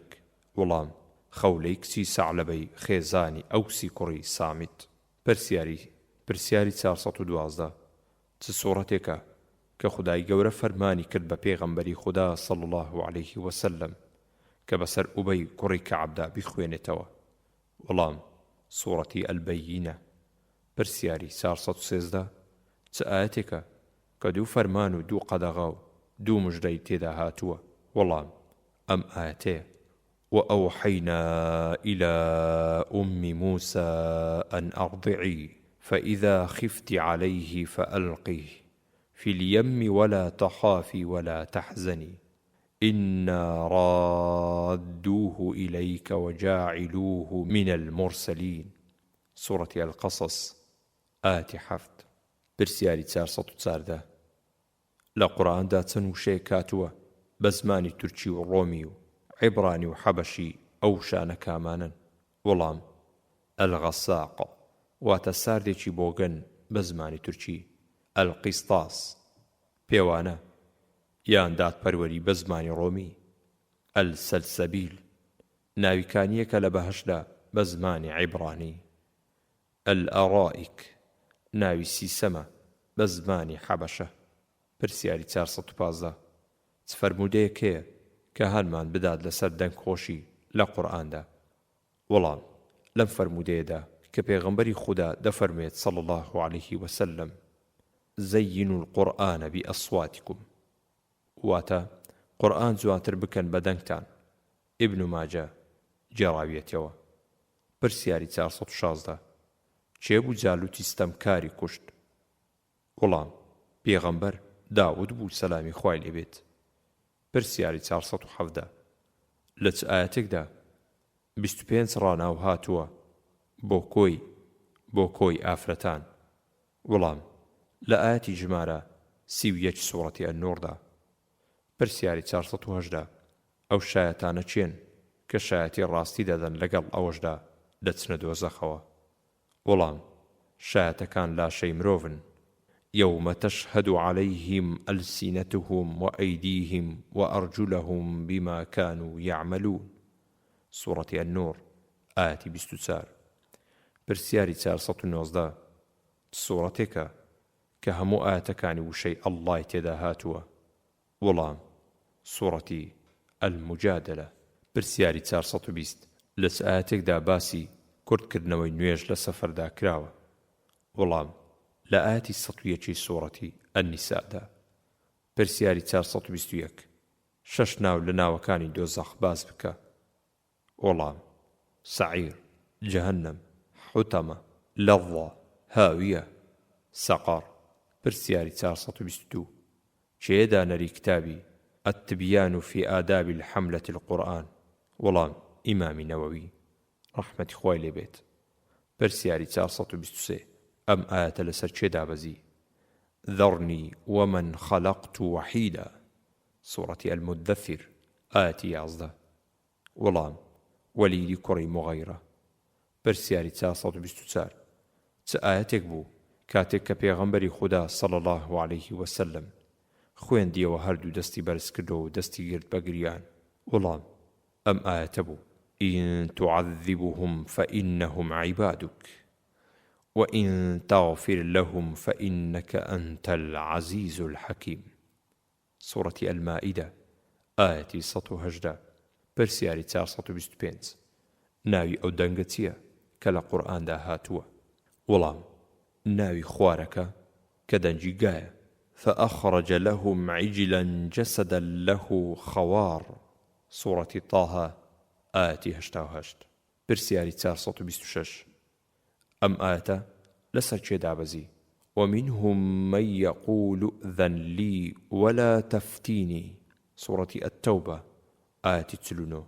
وەڵام: جەدی کوڕی قەیس. پرسیاری 427 پێغەمبەری خودا صلی الله عليه وسلم فەرمووی: هەر کەسێ پێی خۆشە سەیری ڕۆژی دوایی بکات با بە چاوی خۆی بخوێنێتەوە ئەم فەرموودەیە تەواو بکە. وەڵام: إذا الشمس كورت إذا السماء انفطرت وإذا السماء انشقت، ترمذی جێڕاویەتەوە. پرسیاری 428 چ ئاەتێکە کۆکەرەوەترین ئاەتە لە قورئاندا؟ وەڵام: ئەم ئاەتە: إن الله يأمر بالعدل والإحسان وإيتاء ذي القربى وينهى عن الفحشاء والمنكر والبغي يعظكم لعلكم تذكرون، سورة النحل، آية 90. پرسیاری 429 پێغەمبەری خودا صلی الله عليه وسلم فەرمووی: هەر کەسێک بیخوێنێت دوو ئاەتی کۆتایی ئەوە ئەو شەوە بەسێتی تەواوی بکە. وەڵام: سوورەتی ئەلبەقەرە. پرسیاری 430 سوورەتێکە کە پێی دەوترێت سوورەتی مەلائیکە؟ وەڵام: سوورەتی فاتیر. پرسیاری 431 چ سوورەتێکە کە زیاتر لە 100 ئاەتە باسی بەهشتی تێدا نەکراوە؟ وەڵام: سوورەتی یوسف. پرسیاری 432 ئەو سوورەتانە کامانن کە ناونراون بە حەوامیم؟ وەڵام: 7 سوورەتن، ئەوانیش: غافیر، فوسیلەت، شوڕا، زوغرف، دوخان، جاثیە، ئەحقاف. پرسیاری 433 ئەم ئاەتە لەسەر چێ دابەزی؟ أرأيت الذي ينهى، سورة العلق، آية 9. وەڵام: ئەبوو جەهلی کوڕی هیشام. پرسیاری 434 ئەم ئاەتە لەسەر چێ دابەزی؟ إنه فكر وقدر فقتل كيف قدر، سورة المدثر، آية 18. وەڵام: وەلیدی کوڕی مغەیرە. پرسیاری 435 چ ئاەتێکە کە پێغەمبەری خودا صلی الله عليه وسلم فەرمووی تیاچوون بۆ ئەو کەسەی کە دەیخوێنێتەوە بیری لێ ناکاتەوە؟ وەڵام: ئەم ئاەتە: إن في خلق السماوات والأرض واختلاف الليل والنهار لآيات لأولي الألباب، سورة آل عمران، آية 190. پرسیاری 436 پێغەمبەری خودا صلی الله عليه وسلم فەرمووی: خودای گەورە کەسانێ هەیە لە ناو خەڵکدا فەرمویان: ئەی پێغەمبەری خودا صلی الله عليه وسلم، کەسانی خواچێن؟ پێغەمبەری خوش صلی الله عليه وسلم فەرمووی: کەسانی خوا. فەرموودەکە تەواو بکە. وەڵام: خاوەن قورئانن، ئەوان کەسانی نزیکن لە خوا. پرسیاری 437 ئەو سوورەتانە کامانن کە دەستیان پێکردووە بە ئەلیف لام میم؟ وەڵام: سوورەتی البقرة، آل عمران، العنكبوت، الروم، اللقمان، السجدة. پرسیاری 438 لە سوورەتێکدا باسی غەزای بەنی قوڕەیزە کراوە. وەڵام لە سوورەتی الأحزاب. پرسیاری 439 لە سوورەتێکدا باسی غەزای بەدر کراوە. وەڵام لە سوورەتی ئالی عەمران و ئەنفالدا. پرسیاری 440 ئەم ئاەتە لەسەر چێدا بەزی؟ إنك لا تهدي من أحببت ولكن الله يهدي من يشاء. سورة القصص آية 56. وڵام لەسەر مامی پێغەمبەری خودا صلى الله عليه وسلم ئەبوو طالب. هاوشێوەکان لە قورئاندا: یەکەم سوورەت و ژمارە ئاەتەکان و هاوشێوەکانی. یەکەم الفاتحة، ژمارەی ئاەتەکان 7 ئاەتە، هاوشێوەکەی الماعون. دووهەم الأنفال، ژمارەی ئاەتەکان 75 ئاەتە، هاوشێوەکەی الزمر. سێهەم یوسف، ژمارەی ئاەتەکانی 111 ئاەت، هاوشێوەکەی الئیسراء. چارەم ئیبراهیم، ژمارەی ئاەتەکان 52 و هاوشێوەکەی سوورەتی نون والحاقة. پێنجەم الحەج، ژمارەی ئاەتەکان 78 ئاەت، هاوشێوەکەی سوورەتی الرەحمان. شەشەم سوورەتی القەصەص، ژمارەی ئاەتەکان 88 ئاەت، هاوشێوەکەی سوورەتی الصاد. هەفتەم سوورەتی الروم، ژمارەی ئاەتەکان 60 ئاەت، هاوشێوەکەی سوورەتی الذاریات. هەشتەم سوورەتی السەجدە، ژمارەی ئاەتەکان 30 ئاەت، هاوشێوەکەی سوورەتی الملک والفجر. نۆیەم سوورەتی السەبع، ژمارەی ئاەتەکان 54 ئاەت، هاوشێوەکەی سوورەتی فوسیلەت. دەیەم سوورەتی فاتیر، ژمارەی ئاەتەکانی 45 ئاەتە، هاوشێوەکەی سوورەتی قاف. یازدەم سوورەتی الفتح، ژمارەی ئاەتەکان 29 ئاەتە، هاوشێوەکەی سوورەتی الحەدید. دوازدەم سوورەتی الحوجرات، ژمارەی ئاەتەکان 18 ئاەت، هاوشێوەکەی سوورەتی التەغابن. سێزدەم سوورەتی المجادلە، ژمارەی ئاەتەکان 22 ئاەتە، هاوشێوەکەی سوورەتی البروج. چاردەم سوورەتی الجمعە، ژمارەی ئاەتەکانی 11 ئاەتە، هاوشێوەکەی سوورەتی المنافقون و الضحایە.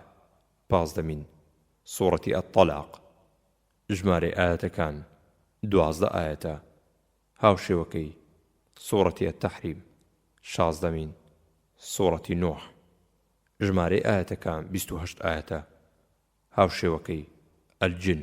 حەڤدەمین سوورەتی المزەممیل، ژمارەی ئاەتەکان 20 ئاەتە، هاوشێوەکەی سوورەتی البەلد.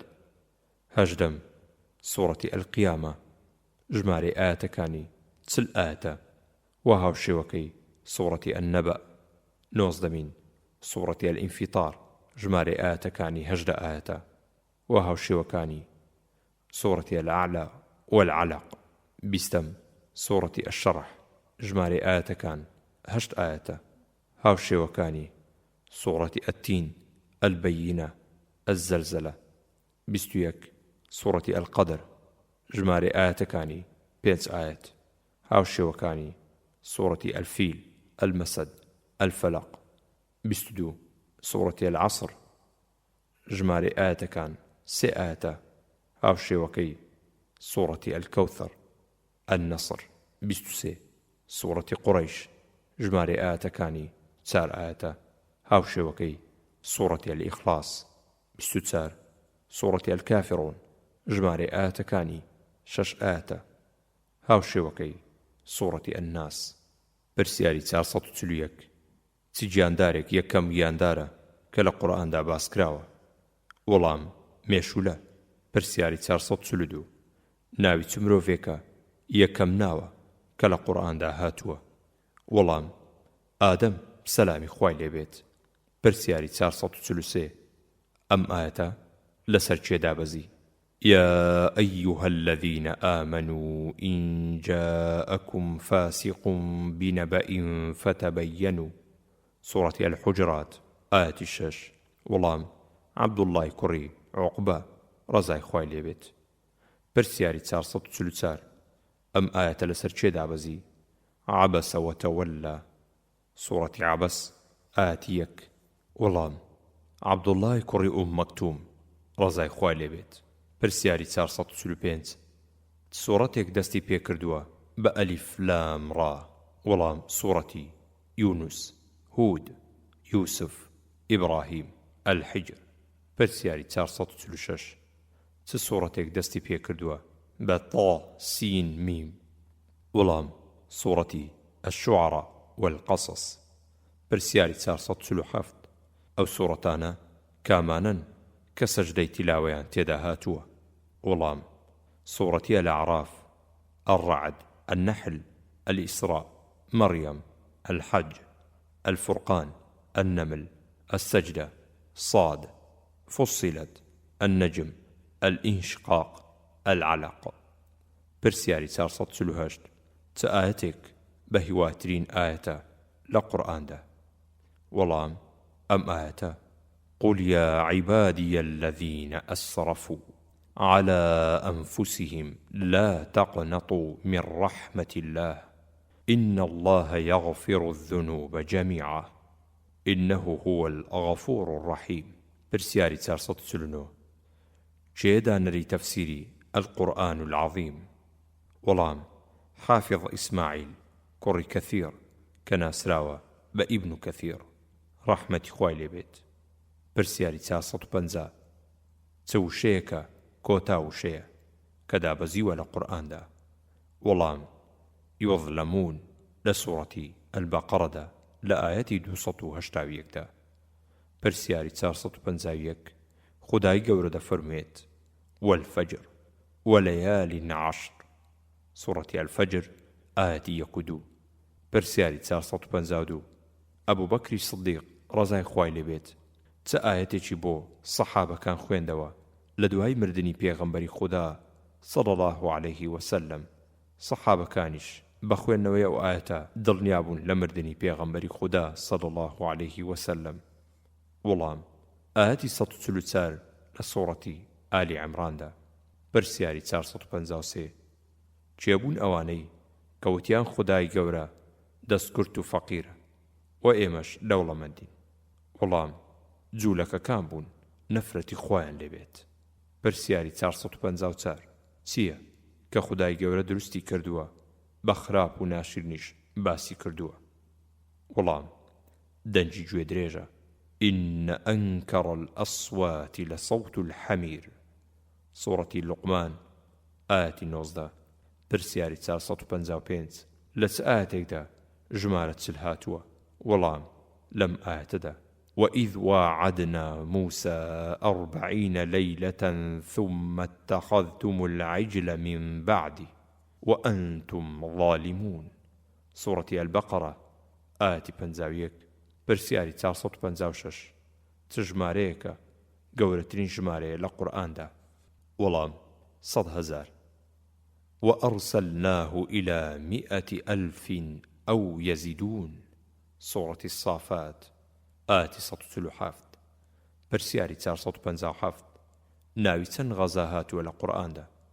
وەڵام غەزای بەدر ئەحزاب حونەین پرسیاری 458 پێغەمبەرێک لە قورئاندا باسی لەدایکبوونی کراوە بە شێوازێکی بەربڵاو وەڵام پێغەمبەر عیسا سەلامی خوای لێبێت پرسیاری 459 ئەو ڕۆژە دیاری کراوانە کامانن لەم ئاەتەدا واذكروا الله في أيام معدودات سورة البقرة آية 203 وەڵام ڕۆژانی ئەیام التەشریق و ڕۆژی جەژنی قوربان سێ ڕۆژی دوای جەژنی قوربان هەروەک چۆن ئیبن عەباس ڕەزا و ڕەحمەتی خوای لێبێت دەفەرمێت پرسیاری 460 چ سوورەتێک لە دوای سوورەتی ئەلمودەث هاتە خوارەوە وەڵام سوورەتی الفاتحە پرسیاری 461 لە چەند ئاەتدا باسی یاساکانی میرات کراوە وەڵام لە سێ ئاەتدا لە ئاەتی 11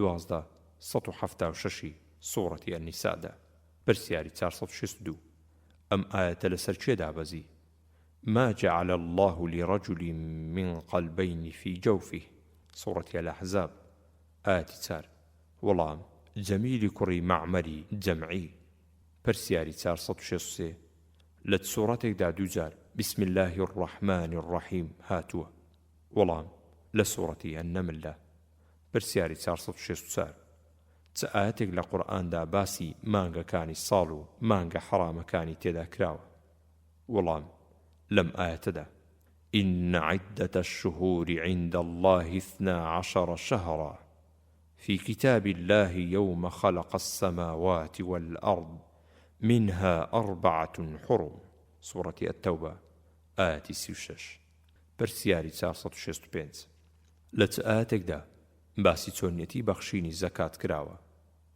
کە بەچێ دەدرێت وەڵام لە ئاەتی 60 سوورەتی ئەتتەوبەدا پرسیاری 466 لە سوورەت و ئاەتێکدا باسی وتاری شەیتان کراوە لەناو ئاگردا بۆ شوێن کەوتوەکانی وەڵام لە سوورەتی ئیبراهیمدا لە ئاەتی 22دا پرسیاری 467 لە سوورەتێکدا باسی سنوور و حەدی زینا کراوە وەڵام لە سوورەتی ئەننووردا پرسیاری 468 لە سوورەتێکدا باسی ڕەوشتی پرس و وەرگرتن کراوە ئاداب الاستێذان وەڵام لە سوورەتی ئەننووردا پرسیاری 469 چ ئاەتێکە کە لە یەک سوورەتی قورئاندا 7 دووبارە بۆتەوە وەڵام ئەم ئاەتەیە فاتقوا الله وأطيعون لە سوورەتی شوعەرادا پرسیاری 407 ئەو دوو ئافرەتە چێن کە خوای گەورە کردیانێتە نمونە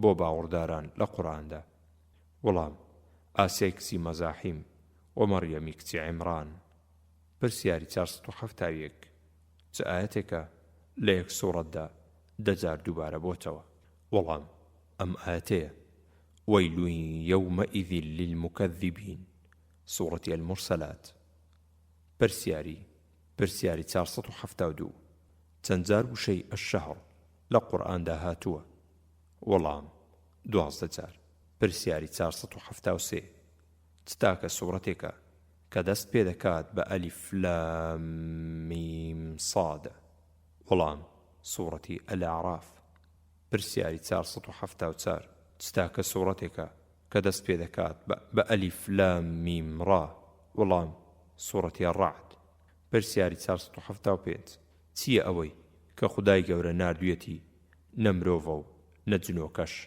وەڵام قەڵەڕەشە فبعث الله غرابا يبعث في الأرض سورة المائدة آية 31 پرسیاری 476 ئەم ئاەتە لەسەر چێدا بەزی يا أيها الذين آمنوا إذا جاءكم المؤمنات مهاجرات فامتحنوهن سورة الممتحنة آية 10 وەڵام كلثومي کچی عوقبەی کوڕی ئەبی معەیت پرسیاری 477 لە قورئاندا چەند جار وشەی ئەززینا یان ئەززانیە هاتووە وەڵام هەریەشیان 4 جار لە قورئاندا هاتووە پرسیاری 478 چەند جار وشەی ئەسجین بەندیخانە لە قورئاندا هاتووە وەڵام 6 جار لە سوورەتی یوسفدا پرسیاری 479 چ چێوێک بوو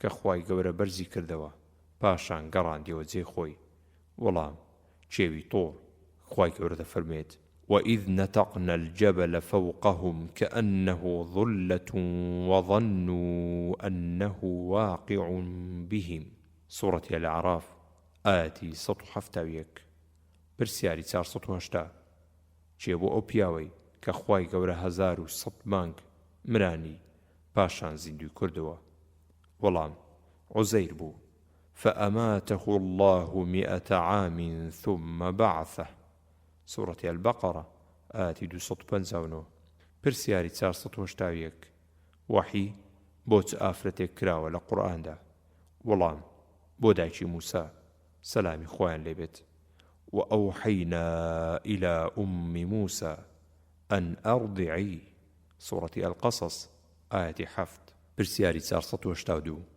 چییە ئەوەی کە پێی دەوترێت دایک لە دایکیش نەبووە؟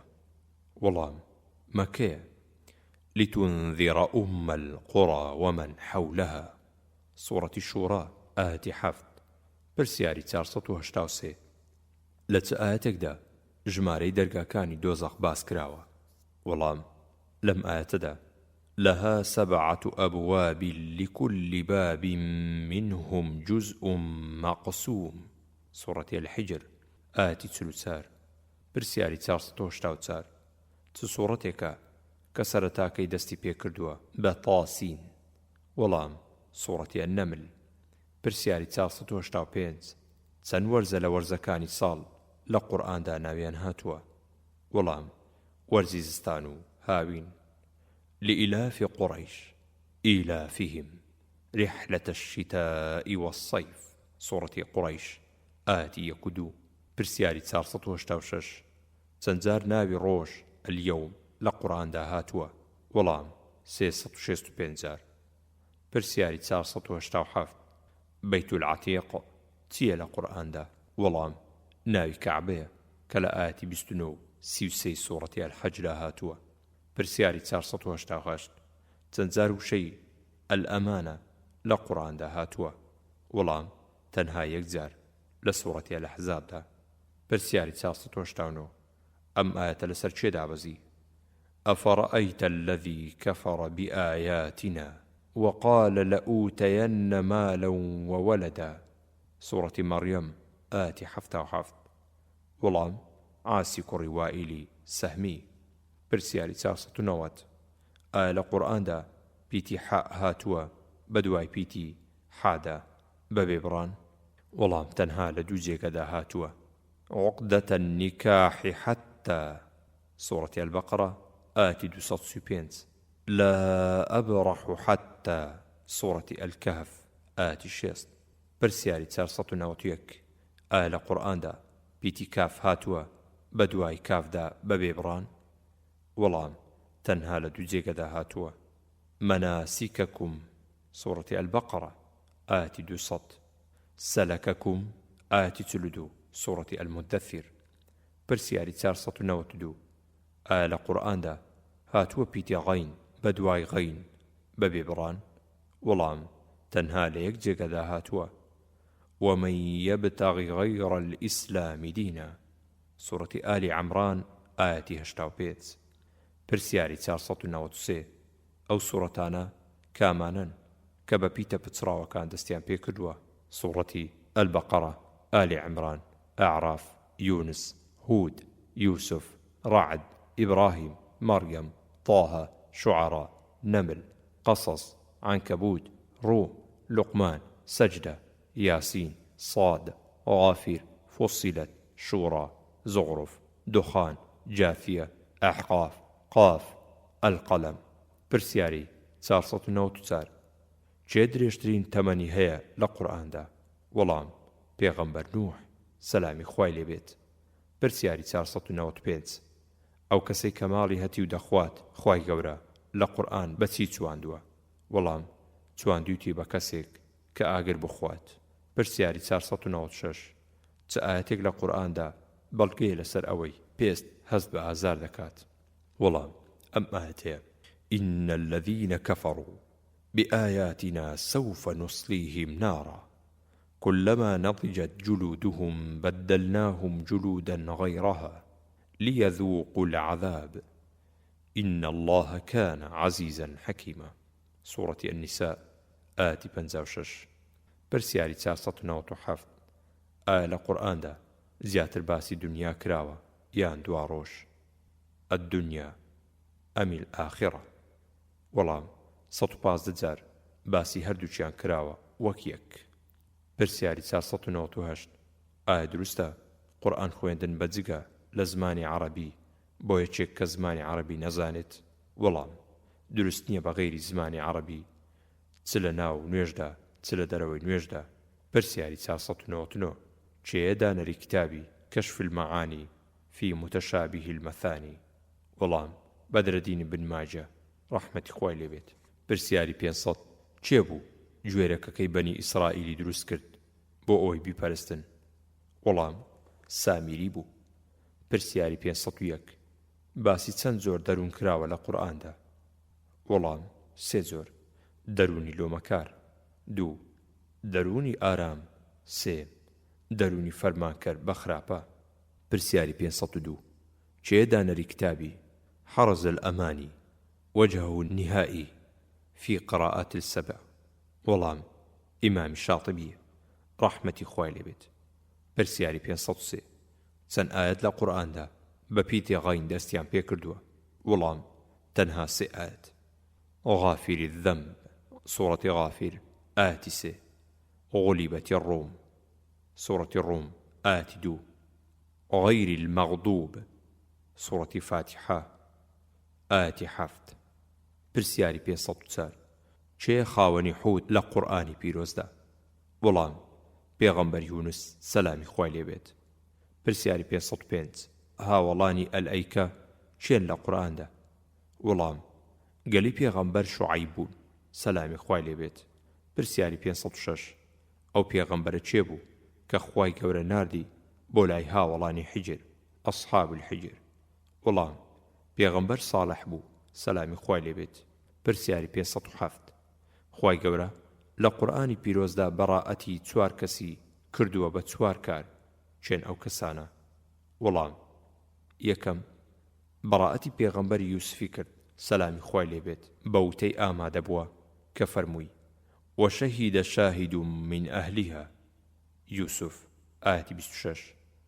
دووهەم خودای گەورە بەڕائەتی موسای کرد سەلامی خوای لێبێت لە قسەی جوولەکان کاتێک دەیانوت موسا سەلامی خوای لێبێت گوڵە بەردەکەش جلکەکەی موسای فڕاند سەلامی خوای لێبێت بە فەرمانی خوا تا لاشەی موسا سەلامی خوای لێبێت دەرکەوێت بۆ جوولەکان. سێم خودای گەورە بەڕائەتی مەڕیەمی کرد بەوەی کە عیسا سەلامی خوای لێبێت هاوردە زمان فەرمووی قال إني عبد الله مەڕیەم ئاەتی 30. چارەم خوای گەورە بەڕائەتی عایشەی کرد ڕەزای خوای لێبێت ئەم ئاەتانە هەتا کۆتایی إن الذين جاءوك بالإفك عصبة سوورەتی ئەننۆر ئاەتی 11 تا 22. پرسیاری 508 پێنج ناو لە ناوەکانی ڕۆژی دوایی بژمێرە. وەڵام الحاقة يوم الفصل ساعة قارعة الطامة الكبرى. پرسیاری 509 لە چ کات و شوێنێکدا قەدەغە کراوە لە قورئان خوێندن؟ وەڵام یەکەم لە کوڕنووش و سەجدە و تەحیاتدا، دووەم لەسەر ئاو، سێم لە کاتی خۆنووچەکەدا، چارەم لە کاتی وتاری هەیدیدا بۆ گوێگر. پرسیاری 510 لە چ سوورەتێکدا باسی دینار کراوە؟ وەڵام لە سوورەتی ئالی عەمران لە ئاەتی 57. پرسیاری 511 چەند جار وشەی ئەسسەفینە لە قورئاندا هاتووە؟ وەڵام 4 جار. پرسیاری 512 چ سوورەتێک پێی دەوترێت سوورەتی ئەلئینفیکاک واتە ڕزگارکەر؟ وەڵام سوورەتی ئەلبەیینە. پرسیاری 513 چ سوورەتێک لە دوای سوورەتی ئەلفاتحە دابەزی؟ وەڵام سوورەتی ئەلمەسەد. پرسیاری 514 چەند جار ناوی لوقمان لە قورئاندا هاتووە؟ وەڵام 2 جار لە سوورەتی لوقمان لە ئاەتی 12 و 13دا. پرسیاری 515 چێ دانەری کتابی کەلیمات القورئان تەفسیر و بەیان؟ وەڵام شێخ حوسنین محەممەد مەخلوف مفتی و ڕابەری پێشووی میسر. پرسیاری 516 چێ بۆ ئەو کەسەی کە مناقەشەی لەگەڵ ئیبراهیمدا کرد سەلامی خوای لێبێت لەسەر پەروەردیگاری؟ وەڵام نەمرودی کوڕی کەنعان بوو. پرسیاری 517 جیاوازی چیە لە نێوان قورئان و فورقاندا؟ وەڵام قورئان بریتیە لە کۆکەرەوەی سوورەتەکان و نزیکی سوورەتەکان لە یەک، بەڵام فورقان مانای جیاکەرەوەی بینی حەق و باتیلە. ئەو شێوازانەی کە قەدەغە کران لە قورئان خوێندندا ئەتەتریب بریتیە لە خوێندنی قورئان و دەربڕینی بە ئاوازێکی مۆسیقی. دووهەم التەحزین تەحزین بریتیە لە خوێندنی قورئان بە شێوازێکی غەمباری و دەرچوو لە سروشت و تەبیعەتی ڕاستی خۆی و بەمەبەست بەرچاو و خۆ دەرخستن. سێم التەرجیع تەرجیع بریتیە لە خوێندنەوەی قورئان بە چەند شێوازێکی جیاواز لە یەک کاتدا. چارەم، التەرعید. تەرعید بریتیە لە خوێندنی قورئان بە شێوازێک وەک ئەو کەسەی کە ئازاری هەیە هەست بە ئازاری بکەیت لە کاتی خوێندنی قورئاندا. پێنجەم، التەمویج. تەمویج بریتیە لە قورئان خوێندنەوەی کە لە خوێندنەوەی بەرزی و نزمی بکەیت. پرسیاری 518 چێن ئەو دوو مرۆڤەی کە ناوی دوو سوڕەتیان لێنراوە پێغەمبەریش نین؟ وەڵام، مەڕیەم و لوقمان سەلامی خۆیان لێبێت. پرسیاری 519 چ موژدەیەک بە زەکەریادرا سەلامی خوای لێبێت لەلایەن خوداوە؟ وەڵام، بە بەخشینی منداڵێک کە ناوی یەحیایە سەلامی خوای لێبێت. پرسیاری 520 چەند جار ناوی مانجی ڕەمەزان لە قورئاندا هاتووە؟ وەڵام، یەکجار لە سوڕەتی ئەلبەقەرەدا. پرسیاری 521 چ سوڕەتێکە کە پێی دەوترێت سوڕەتی ئەننەبی؟ وەڵام، سوڕەتی التەحریم.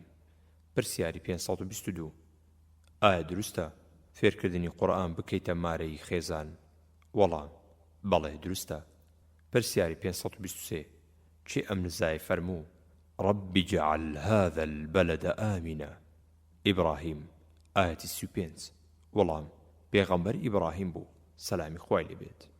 پرسیاری 524 لە چ ئاەتێکدا زۆر بە گرنگی باسی مافی دایک و باوک کراوە؟ وەڵام، لەم ئاەتەدا وقضى ربك ألا تعبدوا إلا إياه وبالوالدين إحسانا. سورة الإسراء آية 23. پرسیاری 525 لە سوورەتێکدا باسی یاساکانی ظیهار کراوە؟ وەڵام، لە سوورەتی ئەلموجادەلەدا. پرسیاری 526 مەبەست بەچێیە لەم ئاەتەدا؟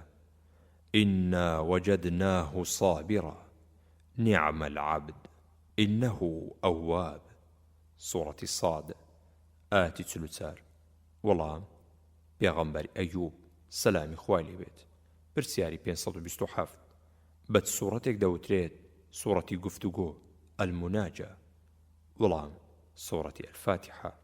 پرسیاری 528 چێبوو نازناوی پارێزەری قورئانی لێنرا لە خێزانەکانی پێغەمبەری خودا صلی الله عليه وسلم؟ وەڵام، حەفسەی کچی ئیمامی عومەر ڕەزای خۆیان لێبێت. پرسیاری 529 چەند جار لە قورئاندا وشەی عید هاتووە؟ وەڵام، یەکجار لە سوورەتی ئەلمائیدەدا. پرسیاری 530 ئەو پێغەمبەرە چێ بوو کە هەر بە مناڵی قسەی کرد؟ وەڵام، عیسا بوو سەلامی خوای لێبێت. پرسیاری 531 جوانی ژیانی دنیا چییە کە لە قورئاندا باس کراوە؟ وەڵام، ماڵ و منداڵ. پرسیاری 532 بەناوبانگترین جۆری خوێندنەوەی قورئان لە جیهاندا کامەیە؟ وەڵام، خوێندنەوەی حەفس ئەن عاصم. پرسیاری 533 ئەو تاکە ئاەتە کامەیە کە لە کۆتاییەوە دەخوێندرێتەوە وەکو چۆن لە سەرەتاوە دەخوێندرێتەوە؟ وەڵام، ئاەتی 3 لە سوورەتی ئەلمودەثیر وەڕەبەکە فەکەبیر. پرسیاری 534 ئەو شتە چییە کە هەناسە دەدات و گیانی تیا نییە؟ وەڵام، بەیانیە کە خوای گەورە دەفەرمێت والصبح إذا تنفس. سوورەتی التەکویر ئاەتی 18. پرسیاری 535 چ کاتێک لام لە ناوی خوای گەورەدا قەڵە و قورسە چ کاتێکیش باریک و سووکە؟ وەڵام، لام بە قەڵەوی دەخوێندرێتەوە ئەگەر وشەی ئەڵڵا لە سەرەتاوە بێت یان ضەممە و فەتحەی لە پێشەوە بێت دەخوێندرێتەوە ئەگەر پێشی کەسرە بێت. پرسیاری 536 باسی ئاەتێک بکە کە ناوی چەند پێغەمبەرێکی تیا هاتی بێت؟ وەڵام، لەم ئاەتەدا کە خودای گەورە دەفەرمێت إنا أوحينا إليك كما أوحينا إلى نوح والنبيين من بعدي وأوحينا إلى إبراهيم وإسماعيل وإسحاق ويعقوب والأسباط وعيسى وأيوب ويونس وهارون وسليمان وآتينا داود زبورا. سورة النساء آية 106. پرسیاری 537 لە سوورەتی الأعرافدا باسی چەند پێغەمبەر کراوە؟ وەڵام، 7 پێغەمبەر: ئادەم، نوح، هود، صالح، لوط، شعیب،